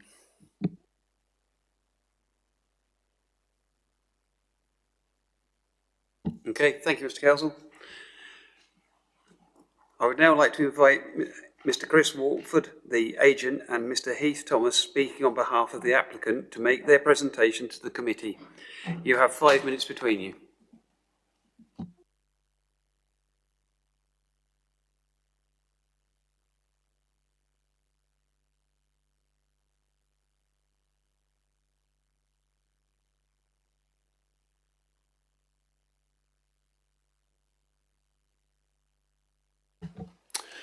Thank you, members of the committee. So I'm here to make representations on behalf of my client, and I'm going to be assisted by Chris Walford in answering your questions. As the committee will be aware, it's required to determine the application in line with the development plan. And it's the applicant's case that the proposed use of the site is supported in policy terms. There's no policy conflict so as to indicate that the principles of development cannot be supported. We say the proposal accords with local and national planning policies. The objections and concerns raised are not insurmountable, they can be overcome, and they can be satisfactorily addressed by the scheme as it stands or by the imposition of planning conditions as outlined in the committee report. The view is supported by your planning officer in their committee report, and I'm grateful to that planning officer for their comprehensive report that's before you. And given the shortness of time, I adopt the assessment made by your planning officer on behalf of my client. I fully support the conclusion reached that this proposal is considered acceptable and accords with local and national planning policies as it represents no adverse harm in terms of material planning considerations. Amenity concerns of traffic disturbance and noise can be mitigated through the use of appropriate planning conditions. So I don't propose to repeat the planning policies, but rather refer you to the report that's before you, and that you'll note that your planning officer, who is the expert in the room in terms of the report, indicates compliance with policies L2, LP2, 6, 12, 15 and 16. The application has been properly consulted, and of those standard consultees, objection comes from the town council only. No other statutory consultee or standard consultee, as you call them, objects to this application. And we say that the concerns of the town council are addressed in the report and the proposed conditions. The principal concerns here are ones of traffic and noise from the site. In terms of traffic, the applicant has an established right-of-way for all purposes and at all times, so as would any visitor to his site. And any matters that they raise about access ways, and those are not matter on the private road for this committee, but they're about enforcing the rights of way that the applicant has, and they have to be done in a separate forum. But highways have considered the proposed development, and they say it's acceptable, and the impact will be no greater than associated with other consented use of the site, i.e. things that have gone before and happened on this site. And so we're going to have no greater impact than anything that's happened. The design and access statement, which was updated and hopefully you'll have before you, sets out at page 8 the previous historical movements. And at page 7, the attendance records for actual events that have taken place over the 3-year period. And it will indicate to you in that time how many people have attended and how many vehicles have attended the site. I'm instructed, and I know from my discussions with highways and with the police, that certainly there are no highway safety issues that have been reported. And when we came before your colleagues as licensing committee and the police were present to address the licensing committee, again, there were no problems of crime and disorder or antisocial behaviour, and that includes coming to and fro the premises. Highways propose a condition limiting the size of the vehicles during events. You're quite right. Vehicles of any size can use this site, and they have done. With my client, had HGV vehicles, and farm machinery up and down the lane. But for the purpose of events, we're quite happy and content to agree with the committee. We would prohibit vehicles over 9 metres in length. And there's no legal limit of weight on that road. Any sign that's present is a sign that's put up by landowner and not by highways. But there is no unacceptable impact on highway safety or cumulative impact on the road network in this application, such that you ought to refuse this application on highways grounds. Conditions are proposed, and these are agreed. That would limit the frequency of events to 2 per week, and limit the number of occasions in a year to 52 occasions in the year. It also limits the start time and end time of those events. And then a planning committee ought to have some reference to its colleagues in licensing and vice versa, and you'll see that those hours are coterminous with what we have in the premises licence itself. In terms of noise emanating from the premises, then the application has been considered by your experts there too. The environmental health officer has been considered. My client's instructed an acoustic and noise report to be prepared and submitted. That's been viewed by environmental health, who agree with its findings. And what they say is that they accept there might be potential for noise. There are no actual formal complaints before EHO, but it can be mitigated by proposals, and those conditions are set out at paragraph 12.5 of the report. And I should add that this was a consideration by your colleagues at licensing. In terms of the proposals, there was one modification at paragraph 12 in terms of recommendation, that the operating hours include Sundays and public holidays. It was something that's already been agreed. Your planning officer didn't make mention to that, I believe, at his start. Thank you, Mr. Thomas. Thank you. I would now like to invite members to put questions to Mr. Walford and Mr. Thomas. If you would like to do so, please raise your hand. Councillor Booth. Yeah, just want to pick up on the first point around consultation with the neighbour around the right of way, as the previous objector raised. So have you not undertaken any consultation with the neighbours yourselves? Obviously, District Council has to undertake its own statutory consultation. Yes. And so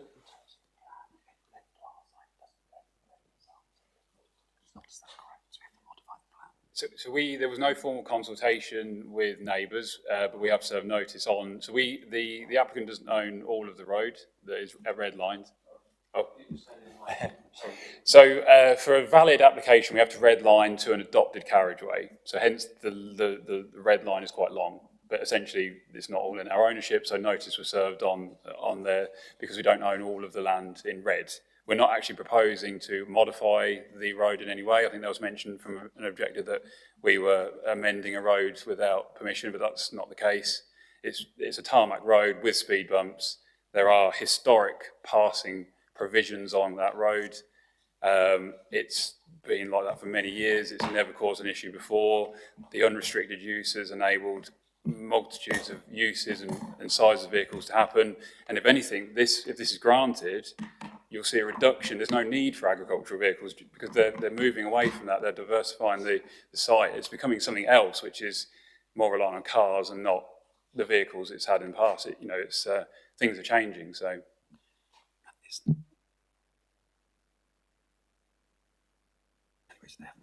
Yeah, so the main objector is the owner of the bit of the road that we don't control and own.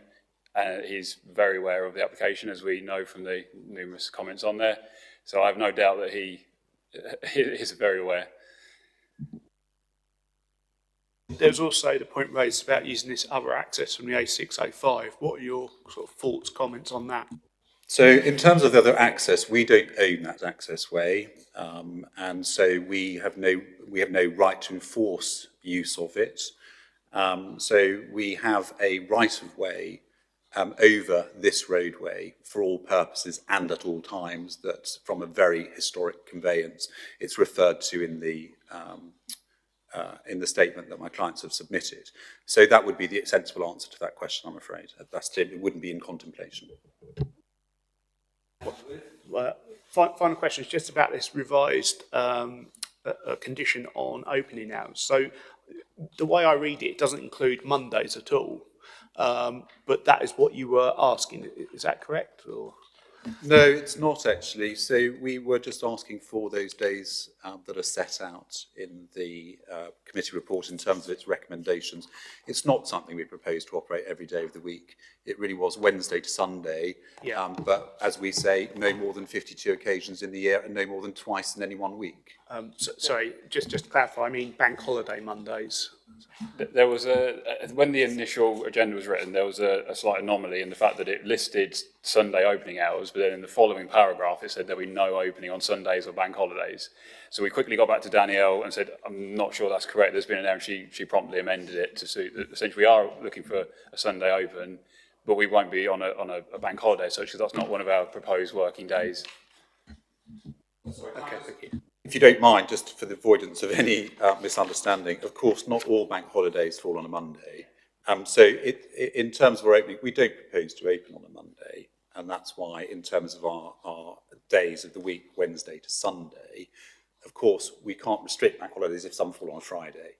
But we can, we can say not to be on a bank holiday Monday, for example, because we don't seek it. I mean, the way I read it, it's possible that it could be a bank holiday on a Friday, for example, which could be Easter Friday. So the way this revised condition looks, actually you could have Easter Friday events, and I think that's not what we're looking to achieve, is it? We might like to have a Friday event, absolutely. So our premises licence under the Licensing Act 2003 is from Wednesday through to Sunday. So we close Mondays and Tuesdays. And so here, in terms of our planning application... Can we check Good Friday if they would prefer? I didn't quite catch that. So just to confirm, you're saying that you would like to amend that so that it includes that a Friday bank holiday is not an openable day, is that? That's okay. What I was... You still have Friday, but... No. Yeah. Sorry. So, I'm sorry. So we would like the Friday, is in reality. So when it says not on public holidays, it's not on a bank holiday Monday, essentially, or not on any Monday. I mean, that's even easier, isn't it? It's much clearer. We're only asking for those days, Wednesday through to Sunday, whether it's a normal day or a public holiday. Any further questions? Thank you very much. Thank you. Thank you. I would now like to invite members to put questions to officers.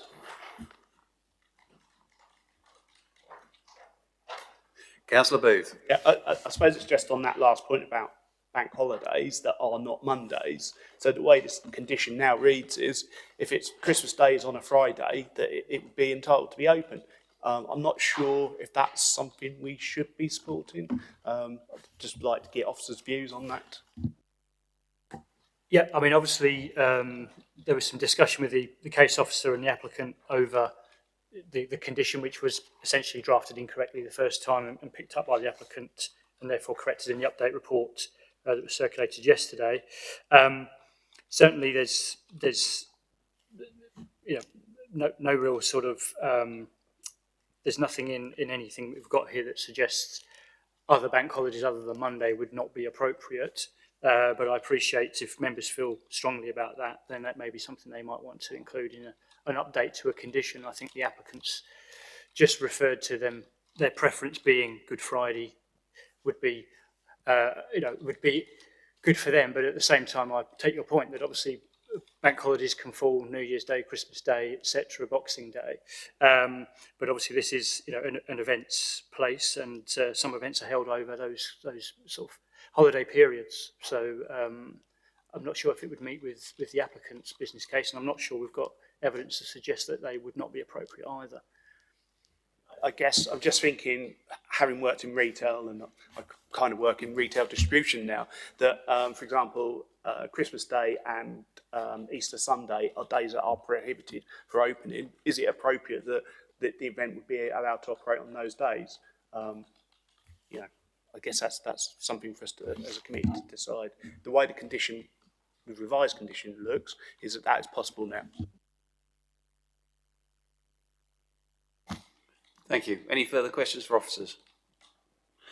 Okay, I would now like to invite members to debate the item in respect of the material planning considerations relevant to the application. If you would like to speak, please raise your hand.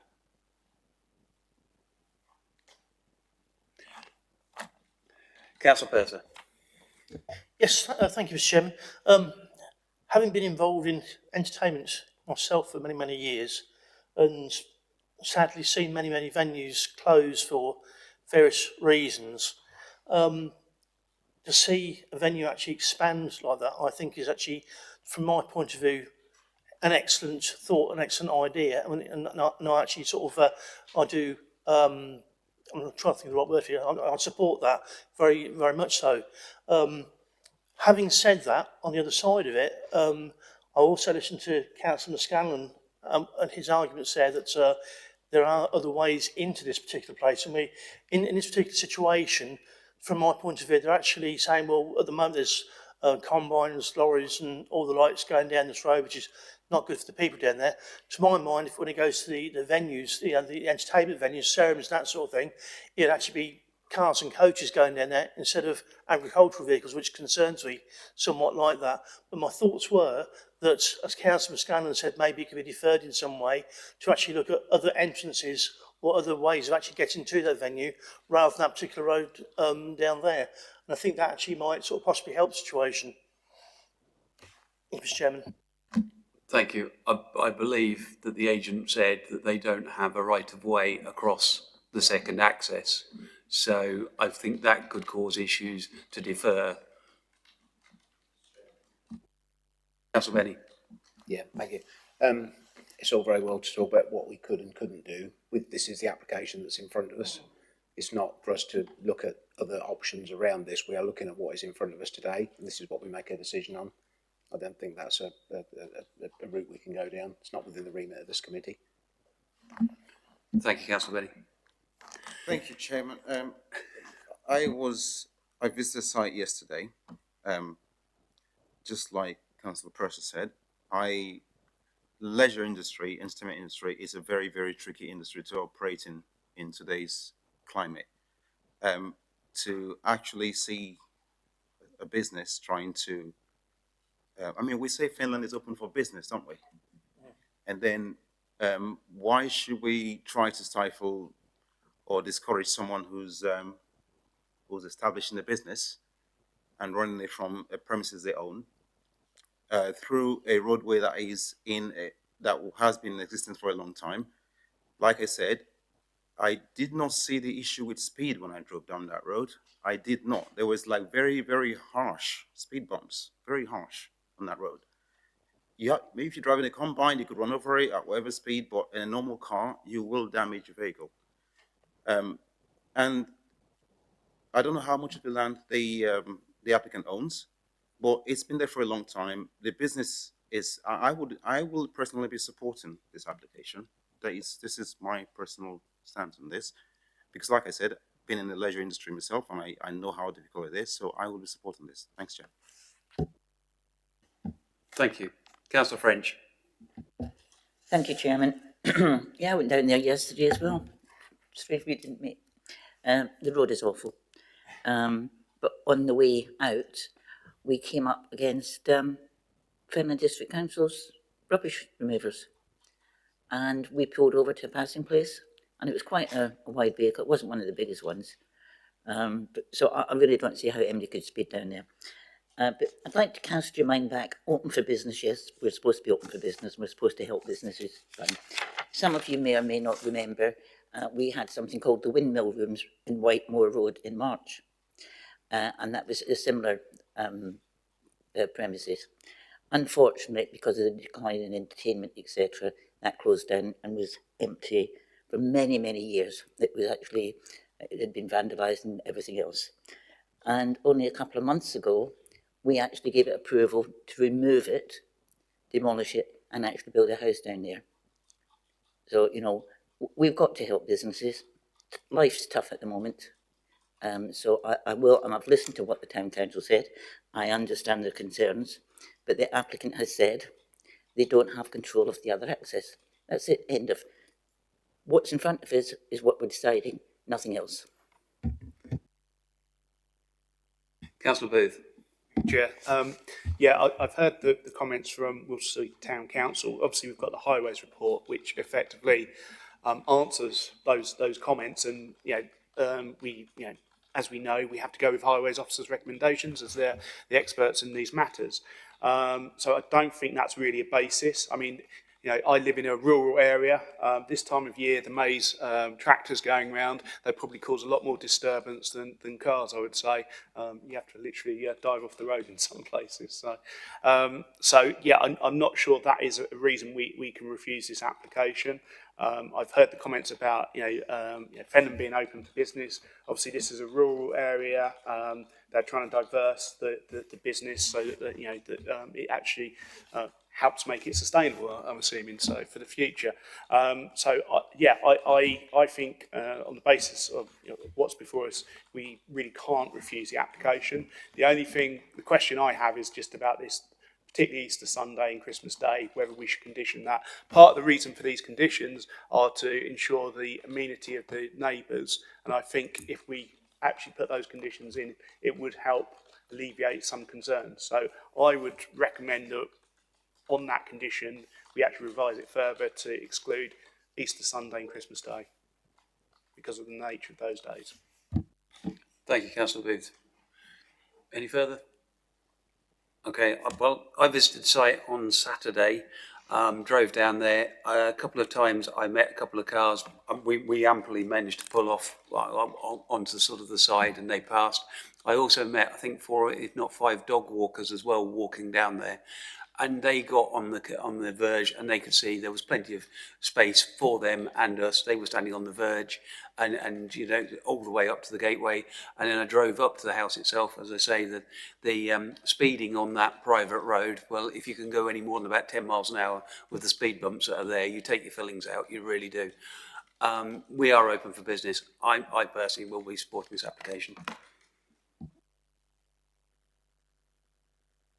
Can I just add, Chair? I'm a bit concerned about us putting the conditions of not opening on Fridays, if that's if I understand correctly, because if a bank holiday falls on a Friday, and then we say, oh, the condition is that you can't open on a Friday, but then Fridays are when most events happen, and some people plan events to happen on bank holiday Fridays. So I will be cautious about us putting conditions on.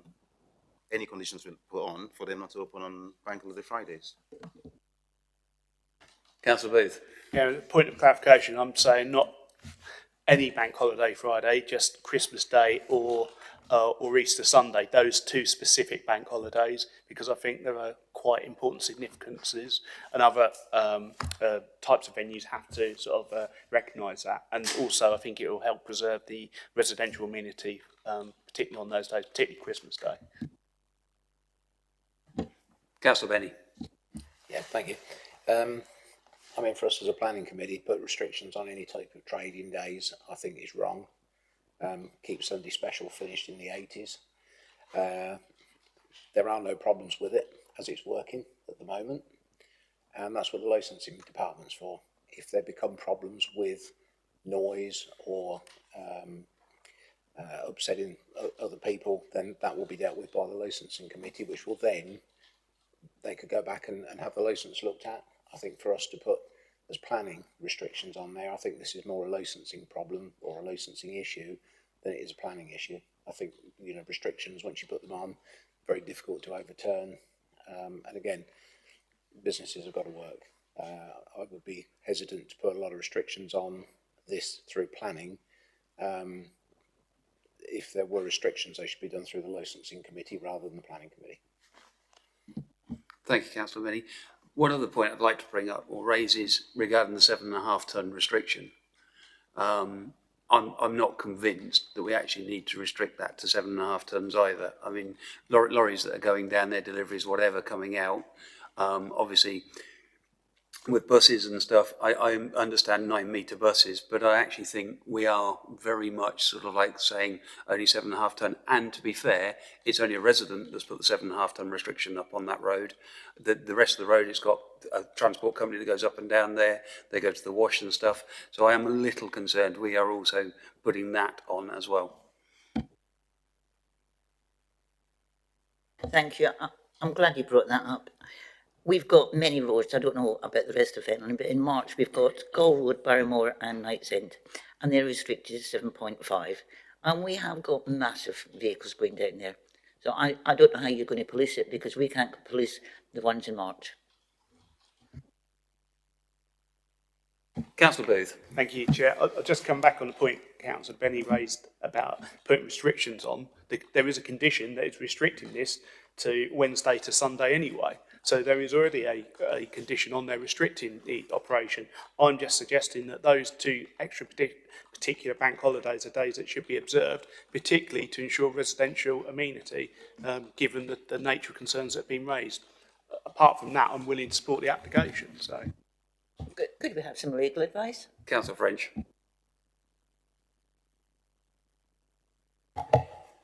Councillor Booth suggesting restricting Fridays and Sundays for Christmas. Christmas Day bank holiday and Easter Sunday bank holiday. So I think in principle, it's permissible to have a condition like that. You'd need to be satisfied that it met the 6 tests. And so in planning terms, is it necessary? Is it reasonably required? Is it proportionate?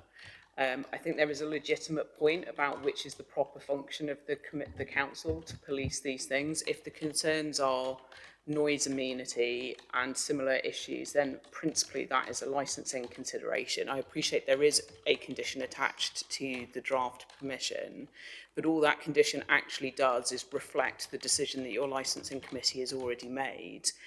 So it doesn't fundamentally change the position through the planning regime to what has been consented under the licensing regime. So I suppose it's possible for the committee to do it. I would probably urge some caution.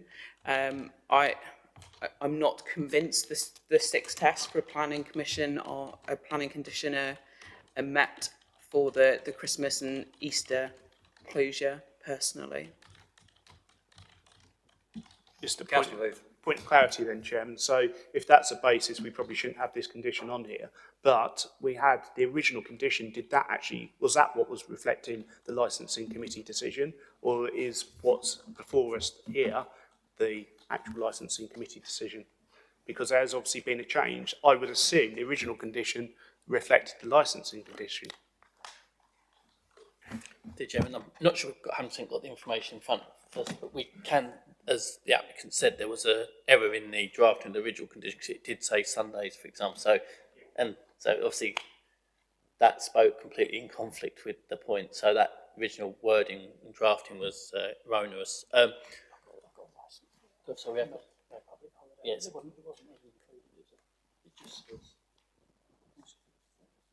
Yeah. So what we're proposing is consistent with what the licence says. So the first one was an error.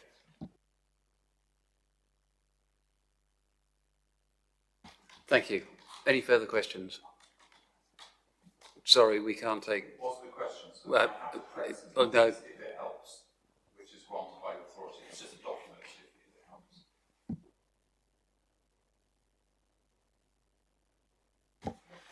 Okay, we'll have let our legal team take a quick look.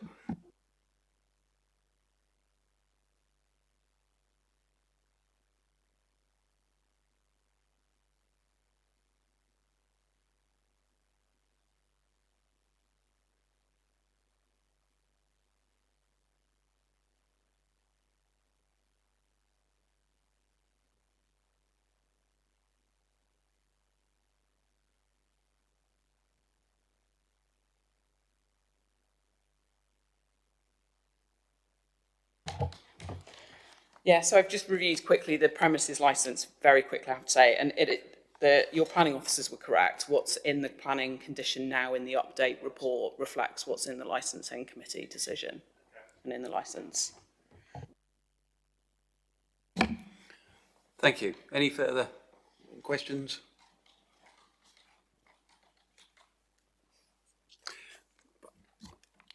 Okay, so we'll move on.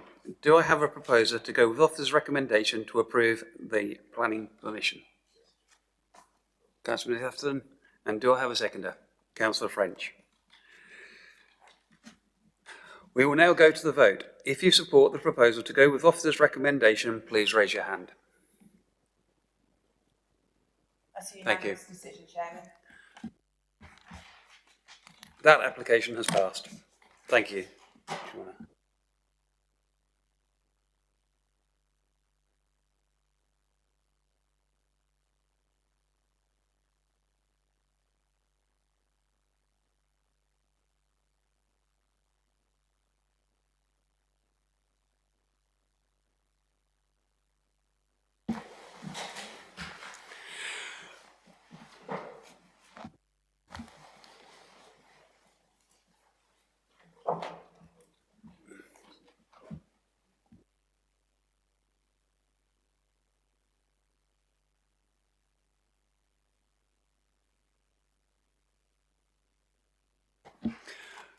Okay, I will now hand over to Gavin Taylor to present application FYR 23-1073F, agenda item number 7.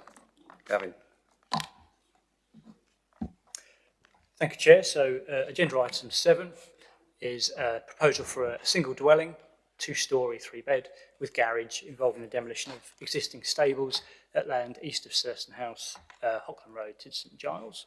There are no updates to report for this application. So just going straight into the location plan and aerial photograph, the site comprises an area of land behind a dwelling known as Sunnyside, which fronts onto Hockland Road.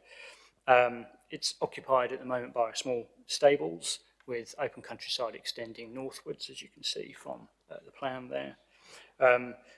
The area is generally characterised by ribbon development along Hockland Road, which forms a distinctive characteristic with sort of sporadic outbuildings set to the rear of those properties. The site is primarily in flood zone 3, with some areas flood zone 2, and the access leading on down into flood zone 1. And that's this excerpt was the Environment Agency map that was submitted along with the flood risk assessment. So the site plan there shows the position of the dwelling, let's say rearward of Sunnyside, with a turning area in front leading to a garage also, and an area of garden to the rear. The row of conifers, which you can sort of see with the circles around the perimeter of the site to the south and extending along the track, are proposed to be retained. These are the proposed elevations for the dwelling. So relatively sort of modest traditional design, low eaves to reduce scale and therefore impact, design features incorporating chimneys and some dormers are actually characteristic to those found in the vicinity. And the street scene sort of shows how it would sit relative to existing built form, both in scale and position there, as you can see. So you can see the photos there. Photo 1 is the access, point of access via Hockland Road. Photo 2 to the top right is Sunnyside, so the building sitting forward, fronting onto Hockland Road. The small stable, as you can see on photo 3, and then the sort of views northward to the countryside, as mentioned before, on photo 4. So the application has previously been refused planning permission for a larger property, which extended further into the countryside previously, resulting in character harm. Flood risk was also a concern. The application has altered the red line boundary and basically brought it away from countryside, so tighter to the existing built form areas. It's been reduced in general, and the architectural design has overcome the sort of visual harm that was previously identified to those two refusal reasons previously. However, the dwelling is located within flood zones 2 and 3, the actual physical property area. Whilst the FRA has been submitted, the sequential test is not considered to have been passed in this instance, as it fails to demonstrate that there are no other reasonably available sites at a lower area of flood risk, because other preferable sites have been identified. And therefore it conflicts with the flood risk policy RP14 of the local plan, and would ultimately result in unwarranted development, placing people and property at an unwarranted risk of flooding. So the recommendation is to refuse planning permission. Thank you. Thank you, Gavin. We have one set of speakers on this application. I would like to invite Angie Stewart, the applicant, and Chris Walford, the agent, to make their presentation to the committee. You have 5 minutes between you.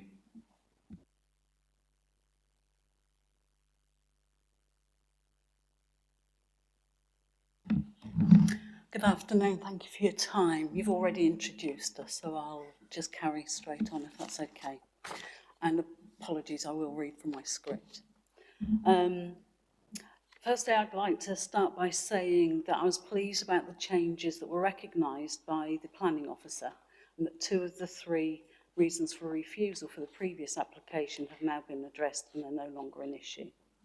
The current proposed site is in flood zone 2 and 3, and the planning officer's report refers to the flood risk assessment that states that there is a low risk of flooding. Therefore, Fenland District Council stated that they have no strong objection to the proposed development on flood risk grounds. If successful, we will follow the mitigation measures recommended by the planning officer, which include finished floor levels to be set no lower than 300 millimetres above ordnance datum, the development to have at least 2 storeys. We'll request future occupants to sign up to the floodline warnings direct, and flood resilience and resistant measures to be incorporated into the proposed development. The reason for refusal for this current application is that the proposal does not pass the sequential and exception test. In respect of the sequential test, the planning officer identified 4 plots that were currently available within St Giles village boundary. My understanding is that 3 of these plots are not available. Firstly, FYR 230280F, land south of Elton House Church Lane. This is a client of Peter Humphreys Associates. The plot is not on the market and may be developed by the original applicant. FYR 230920, land east of Shallon Cats Lane. This application has been withdrawn following committee refusal. FYR 220370, land west of Pit Cottage Fold Lane. This plot gained planning permission at appeal and has now sold subject to contract, and a sold sign has been evident for several weeks. The last plot, FYR 2400300, Windy Willows, gained planning permission at committee and is currently for sale. However, this plot has been recorded as located beyond the built form of the settlement and is therefore an elsewhere location. Cambridgeshire Flood and Water Supplementary Planning Document, alongside Fenland District Council's approach to the sequential test for housing, stated that the sequential test for this plot should be applied on a district-wide basis. And it's for this reason that I'm wondering how the two plots can be sequentially compared. The National Planning Policy Framework states that developments should create spaces that are safe, inclusive and accessible. This plot has access to sustainable footpaths leading to village amenities, including the school, the park, golf course and village hall, and the pub. Finally, as applicants, we have personal experience of specific housing needs of some people, that some people have, such as people who are wheelchair users, have diagnoses of neurodevelopmental disorder, or parents of children with special educational needs or life-limiting illnesses. And this is something that's quite dear to us. It's through this experience we realise that this plot, while centrally located, offers a safe, quiet haven off a main road with plenty of space to make appropriate adjustments.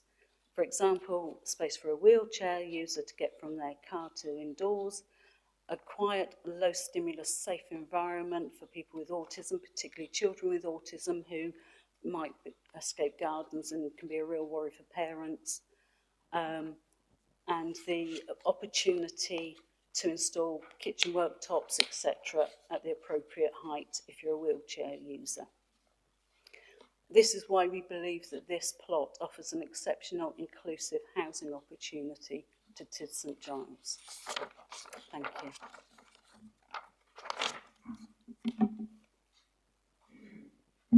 Thank you. I would now like to invite members to put questions to Ms Stewart and Mr Walford. If you would like to do so, please raise your hand. Councillor French. Thank you. I have two questions. I note on here that the site is located in Great Crested Newt Amber Zone. How do you propose, if you had approval, to relocate these? That's the first question. And I note from the history, in 2013, you won an appeal, and in 2017, it was granted. So why didn't you build then? So for the answer to the first question, we had I don't know the terminology, but we had an assessment regarding greater crested newts, and there are recommendations that were given there that are really clearly set out that we will follow. Can you tell us what it is? Not offhand, but we have access to it, and they didn't see that there was a problem with developing that plot. The 2013, it wasn't ourselves that went for the, we didn't make the planning application, they were previous people that we bought from. So you mean the development of Kirsten House? It was granted in 2017. Yeah, that's Kirsten House. Yes, that was a different, they were different owners. Thank you. Any further questions? No? Okay, thank you very much. I would now like to invite members to put questions to officers. Councillor French. Thank you. In 2023, September, there was a refusal. What is different today compared to the application in 2023? Thank you, Chair. So, apart from notes. So as I sort of just set out in the presentation, the actual sort of dwelling itself, the design has altered, and it's been brought back. So previously, the siting of the dwelling was further north, so the concerns were it was encroaching into countryside. It's now been brought back in line with sort of the build line of Thurston House, if you will, and the design itself is I would say more appropriate for the location. So in terms of what's changed, the design and location of the dwelling has changed. The flood risk status of the site has not. And as we've just sort of set out, the sequential test for flood risk, there are other sites that are deemed to be more appropriate because they're in lower areas of flood risk, which is obviously the requirement to pass a sequential test. I think just going back to that, I take the applicant's sort of concerns over the fact that it's outside the settlement. However, this committee, when they approved that site recently, deemed it was inside the settlement, and therefore on that basis this council has made the decision that that other site is in the settlement, and therefore arguably is a better site for developing out because it's at a lower area of flood risk. Thanks, Gavin, but there's no significant change. No significant change in terms of flood risk. Officers consider there's sufficient change to overcome those first two reasons for refusal. Thank you. Councillor Wilson. Thank you, Chair. Just one question to officers. Hi. Can you please tell us when Kirsten House was approved? Because it's a new development, 2017. Okay, thank you. What is the difference between the location of Kirsten House and this other development? Because it's pretty much on the same. It's just on the other side of the road from it. I mean, we say we should be consistent in our approvals and refusals, but if Kirsten House was approved, why is this been refused? Through you, Chairman, there is a need to be consistent, you're correct. As always, we're here to determine an application in accordance with the development plan unless material considerations indicate otherwise. Obviously, site has been granted permission some 7 years ago now. Since that, I think the MPPF has been updated at least twice in relation to flood risk, making it more of a stricter, much more of a difficult test to pass. Alongside that, around about a year ago now, there was some case law in relation to sequential test and how that should be approached and how you should pass it or not pass it. And for those matters, the situation in planning terms and the landscape in planning has actually significantly changed when it comes to flood risk since 2017 till today. So for those reasons, while there is a need to be consistency, that consistency is only if everything is still the same, and it isn't the same now. Thank you, Chairman. Thank you. Councillor Booth. Yeah, I guess that was the point I sort of wanted to just go into more detail, because the main issue seems to be the sequential test and whether this is an elsewhere location in the open countryside or elsewhere in the actual settlement of Tid St Giles. And I think given the development that's happened, we should be consistent and say it's an elsewhere in Tid St Giles, but I think officers have got a different opinion than saying that this is an elsewhere location in the rural countryside. Is that correct?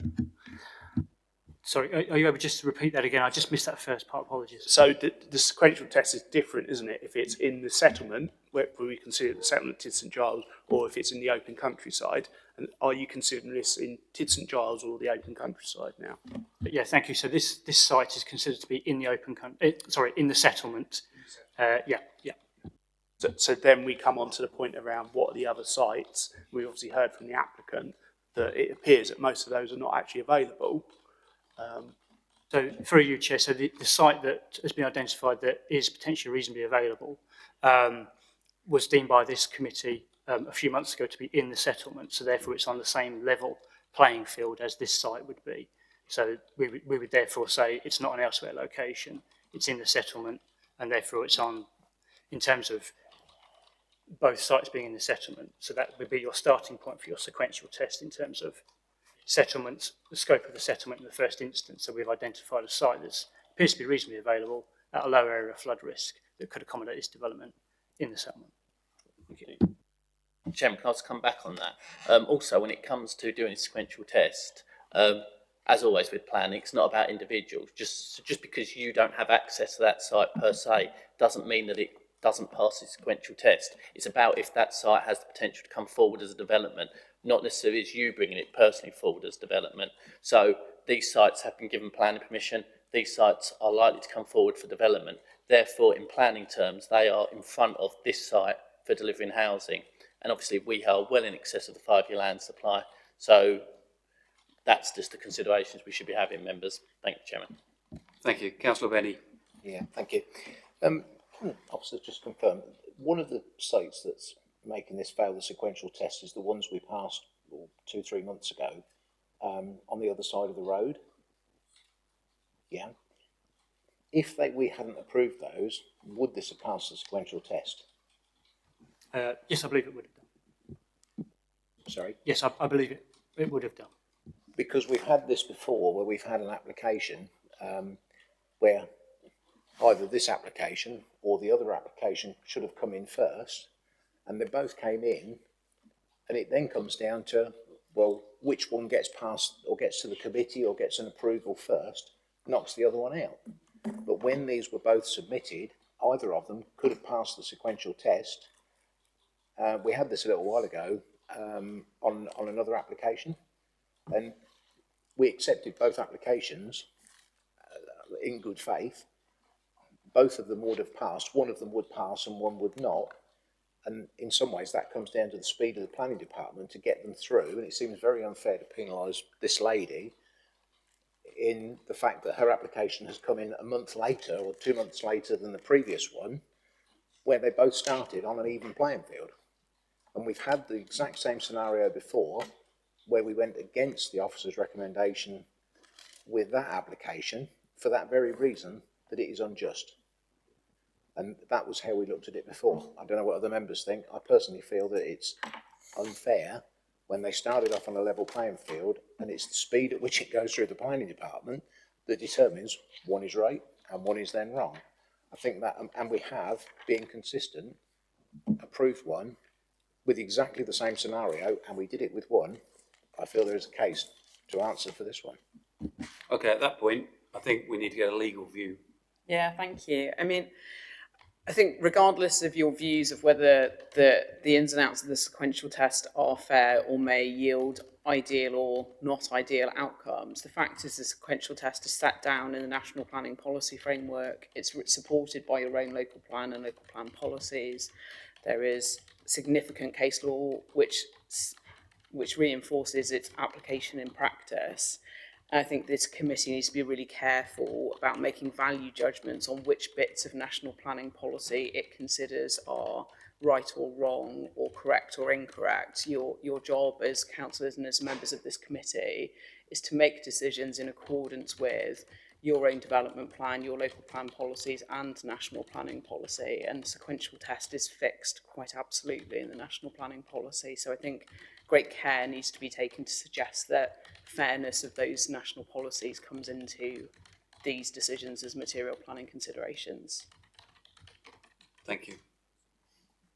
The Chairman, just also in relation to, if you don't, explicitly in relation to Councillor Benny's point about term unjust, I'd say that unfortunately is the planning system. You know, we have to determine the application with the circumstances we have in front of us. I think, for example, this application was held back due to a need for a BAT survey. You know, at what line do we as a council go, oh, there was, you know, they've considered an application, they've paid for an architect, well, they would have passed a sequential test at that stage. There is no real line apart from what are the circumstances in front of us right now when we determine the application. It's inappropriate for us to try and factor in other considerations and other tests that don't follow legislation, case law, etc. So my advice to members would be to determine the application with the circumstance it is now, and whether or not you consider it is unjust that this only fails sequential test decision was made a couple of months ago, but unfortunately that is the planning system. Just like if another appeal comes in that changes how we deal with something, an application can be recommended for approval tomorrow that would have been refused today. That is just the way the planning system works, unfortunately. Thank you, Chairman. Councillor Booth, is this a question to officers? Yeah. Yep. Okay. Yeah, so I take on board what you're saying, and yes, the planning system isn't necessarily fair, and we're here to abide by, you know, what the planning legislation policy is, but there is a role for committee to take in this process. Otherwise, you know, what would be the point of us meeting here today? So I am concerned around the fact that this is, you know, it's because another application came in first, this one actually gets refused. But also, I just want to get officers' perspective on the fact that with the planning history on this site and adjacent sites that have been granted in the past, that is a material consideration if it were to go to appeal, is it not? Because a site, one of these sites has been to appeal before.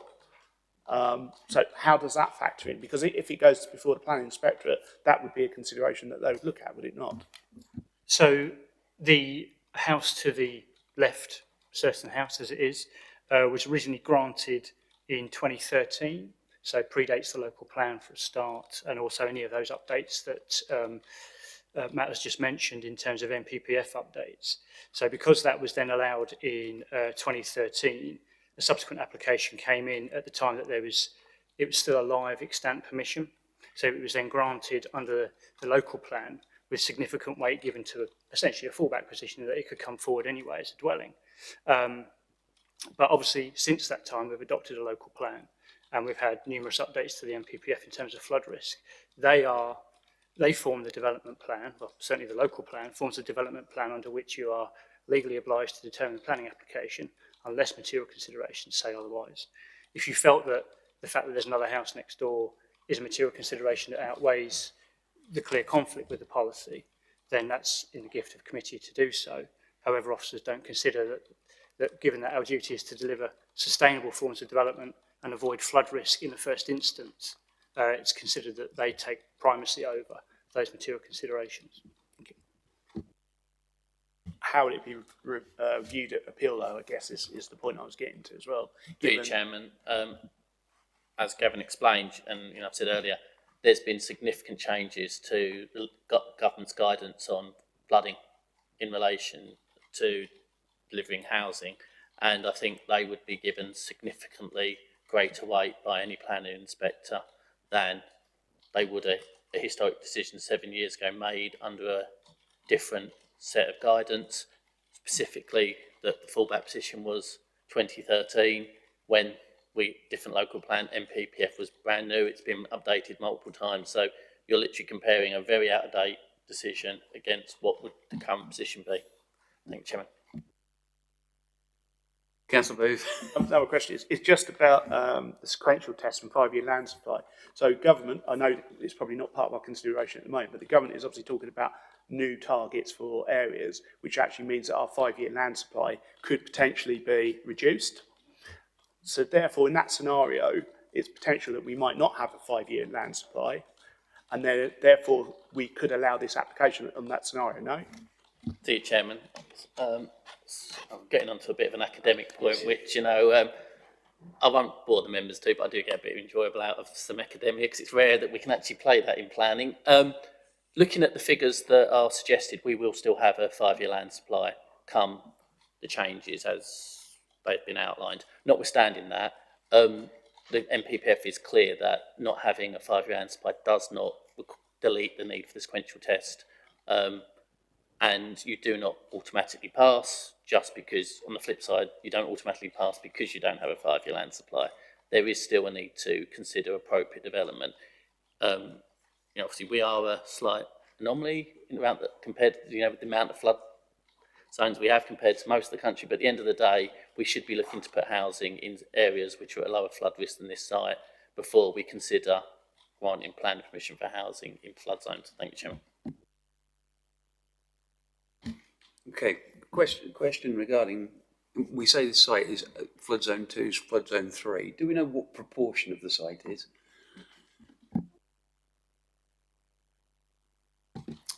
Yeah, thank you, Chair. So basically the FRA that's been submitted sort of identifies an area of land there, but the red line I don't think really fully portrays exactly, obviously precisely where the house is going. But you can possibly just make out Surston House, which appears to be sitting in a flood zone 2 area, slightly paler blue in comparison. If you drew a sort of a line southeast from there, you could see that that's where the footprint of the dwelling is going to go. I'll just quickly pan so you can see that there, Surston House, the proposed dwelling. So you can see that where Surston House terminates, it then falls into flood zone 3 immediately. Thank you. Any further questions to officers? Nope. Okay, thank you everyone. I would now like to invite members to debate the item in respect of the material planning considerations relevant to the application. If you'd like to speak, please raise your hand. Councillor Benny. Thank you, Chairman. I listened to what the officers tell me, but also we have got a very out-of-date local plan. We're working on the new one, which has been held up through COVID. The plan itself is out of date. I feel the applicant here has listened to what they have been told. They have moved it as they have been advised to. And the fact that if the other application hadn't been passed 2 months ago, this would have passed the sequential test. I see a lot of reasons to approve this application. I mean, the mitigation on the flood can be achieved. And I really feel that, you know, the applicant's been advised to move it forward. It's been moved forward. It's come back as an application. It could be, if this had come in before the other application, this would have been approved. I think it's unfair. As a committee, we make decisions based on the policy that is there in front of us.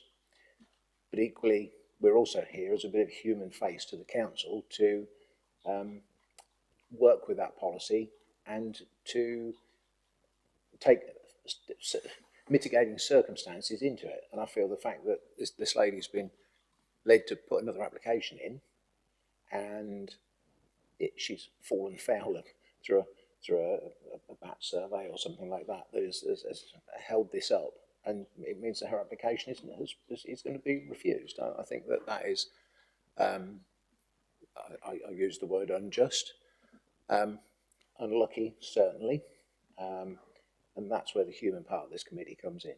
I really feel that I came here today with the thinking that the officers have got it right, but the more I've listened to this, and very much so, we have to be consistent, and we did it for this other application only a few months ago, and that means we are not consistent, and consistency is one of the main parts of this committee. We must be consistent in our decision making. So I came here thinking no, and the more I sit and the more I listen to here, I think yes, but I will listen to what other members have to say today. Thank you, Councillor Rennie. Further question, further debate. Councillor Sutton. Thanks, Jay. I'm just going to add to what Councillor Benny said. I mean, we have, for example, a lot of areas in Wisbech, there's in flood zone 3, and we still have development in that area. I know that it says here that the sites located within flood zone 3, and as indicated in the diagram above, I think we need to look at, I think that, like Councillor Ben said, the human face of this. We have to be consistent. I know officers said Kirsten House was passed in 2017. I understand that, but then we have other sites that we passed recently. So I will be. I think I'll be supporting the application to be approved and not refused. Thank you. Thank you. Further debate? Councillor Booth. Thank you, Chair. I mean, much has been said about us being the human face of it, but I mean, I guess I'm probably going to ask the officers. Question here is around how much does the Code of Conduct and Planning allow for that? That there is also this point about being consistent, but you have to be consistent with the policy that is before you. Policy changes, so that means we have to change our approach on different applications. I've heard what other councillors have said. I think the reason the MPPF has changed is to try and reduce the mitigation of people being flooded. I know Councillor McFadden's has just mentioned about Wisbech. Wisbech in the local plan has actually been given special designation so that development can occur in flood zone 3. That's not necessarily something I think council support in this council now, and that's why I think we're looking to change that in the new emerging local plan. So yeah, I'm not sure I can support it based on the information that's been provided by officers, but I'd just like to get a sense on this point about the human factor and how that relates to the role of the planning committee and the code of conduct. Would that be a question better directed to legal? Yeah, so I think it's appropriate to start with the specific section of your code of conduct which deals with approval of applications that have previously been refused, because I think that is essentially the position that we're in with this application, given the refusal last year on 3 grounds, of which your officers are recommending to you 2 have been resolved, but 1 has not. So your code of conduct effectively borrows from and distills from kind of the key ombudsman and court findings on these proceedings. And what it says is that there's perversity and maladministration if a local planning authority approves an application which has previously been refused, where there has not been a significant change in the planning circumstances. So I think as a committee, you will want to consider that test of significant change in the planning circumstances. Obviously, your officer's recommendation to you is that there have been significant change of circumstances in respect of 2 of the previous reasons for refusal, but they don't consider there has in respect to the sequential test. Then it goes on to say that the perversity of approving a planning application which has been previously refused, where there has been no significant change in the planning circumstances, is maladministration if either insufficient weight has been given to officers' recommendations and to central government guidance, and or there is a failure to give and record reasons for the authority's change of mind. So I think that the committee therefore needs to think about the weight that it should give to officers' recommendations, particularly in respect of the sequential test, which I think is the issue here. You need to think about the weight that you're going to give to the national policy around the sequential test and how you apply that. If you think that there still remain good reasons for taking a different decision this time than when the application came forward and you considered the sequential test last year, then I think you need to spell out very clearly as a committee what your reasons for that decision are. And finally, I think it's just that salutary warning from your code of conduct that this is an area where there is a significant risk of challenge. If there is a failure to give and record clear and convincing planning reasons, which are properly material planning considerations and not perhaps immaterial considerations. So I would urge caution. I would say that this is an area where there is risk. You are, of course, entitled as a committee to make your own decision, having considered those tests and applied those factors. But I think you need to think very carefully as a committee what your reasons might be from departing from your previous decision and departing from your officer's advice, and feel able to kind of articulate those quite clearly and have those recorded. Councillor Booth. Just point of clarity then, so it doesn't really allow for the human face per se. It's saying that we've got to allow the policy, and I think with what the head of planning told us, that effectively the sequential test has actually been strengthened since the last decision. Is that correct, or was it around that same time? Through you, Chairman, since 2017 it's been strengthened, and since the last review, off the cuff, surface water sequential test has, but I think I'm not 100% sure exact date of the case law that I when it came out, which I have done a webinar on, but that would have been around. Was that February 24? Yeah, I think it was. Yeah, so it was around beginning of this year. So it probably would be after the case law is post this decision. So it's a stricter test. Yeah. Can I also add one thing, because I think one of the questions you raised, but I don't think was necessarily dealt with, is the point I think where some members have said about things like, we've allowed against the sequential test previous committees, and that's something I think I've heard every committee since I've been here. And I will say, members, that should not be a reason to go against government guidances that we've gone against it before.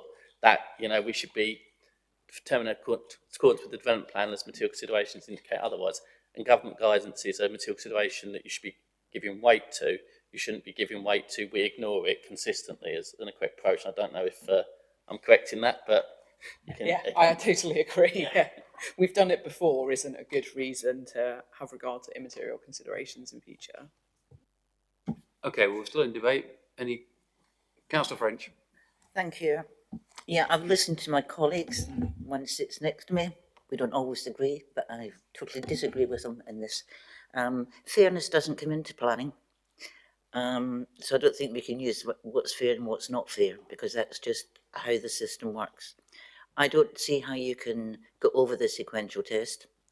As you know, I'm heavily involved any time there's flooding, and this is a potential of flooding. And I think the officers have got this one right, and I will be supporting their recommendations. Thank you. Anything further to debate? Okay, thank you, members. Does any officer have any points of clarification? Nothing.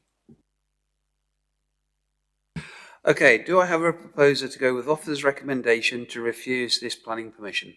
Councillor French. Do I have a seconder? Councillor Purser. Okay, we will now go to the vote. If you support the proposal to go with officer's recommendation, please raise your hand. That's 5 votes, Chairman.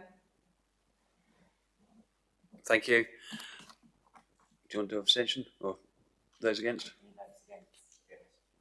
That's 1 vote, Chairman. Thank you. Okay, so that proposal has been passed, but the planning permission hasn't.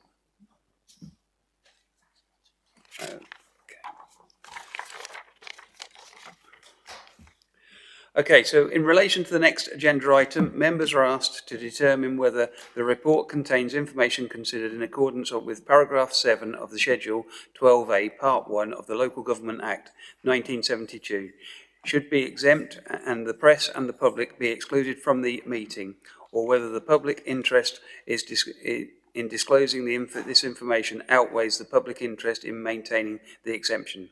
Can I ask any members who does not agree with this proposal to exclude the press and the public for the discussion of this report to raise their hand? Okay, thank you. At this point, we will ask all members of the public and press to leave the room. No, that's fine, Councillor. Mrs. French is part of our legal team. Oh, sorry. Thank you. Members, we are in agreement. Therefore, member services, please, could you stop the YouTube link?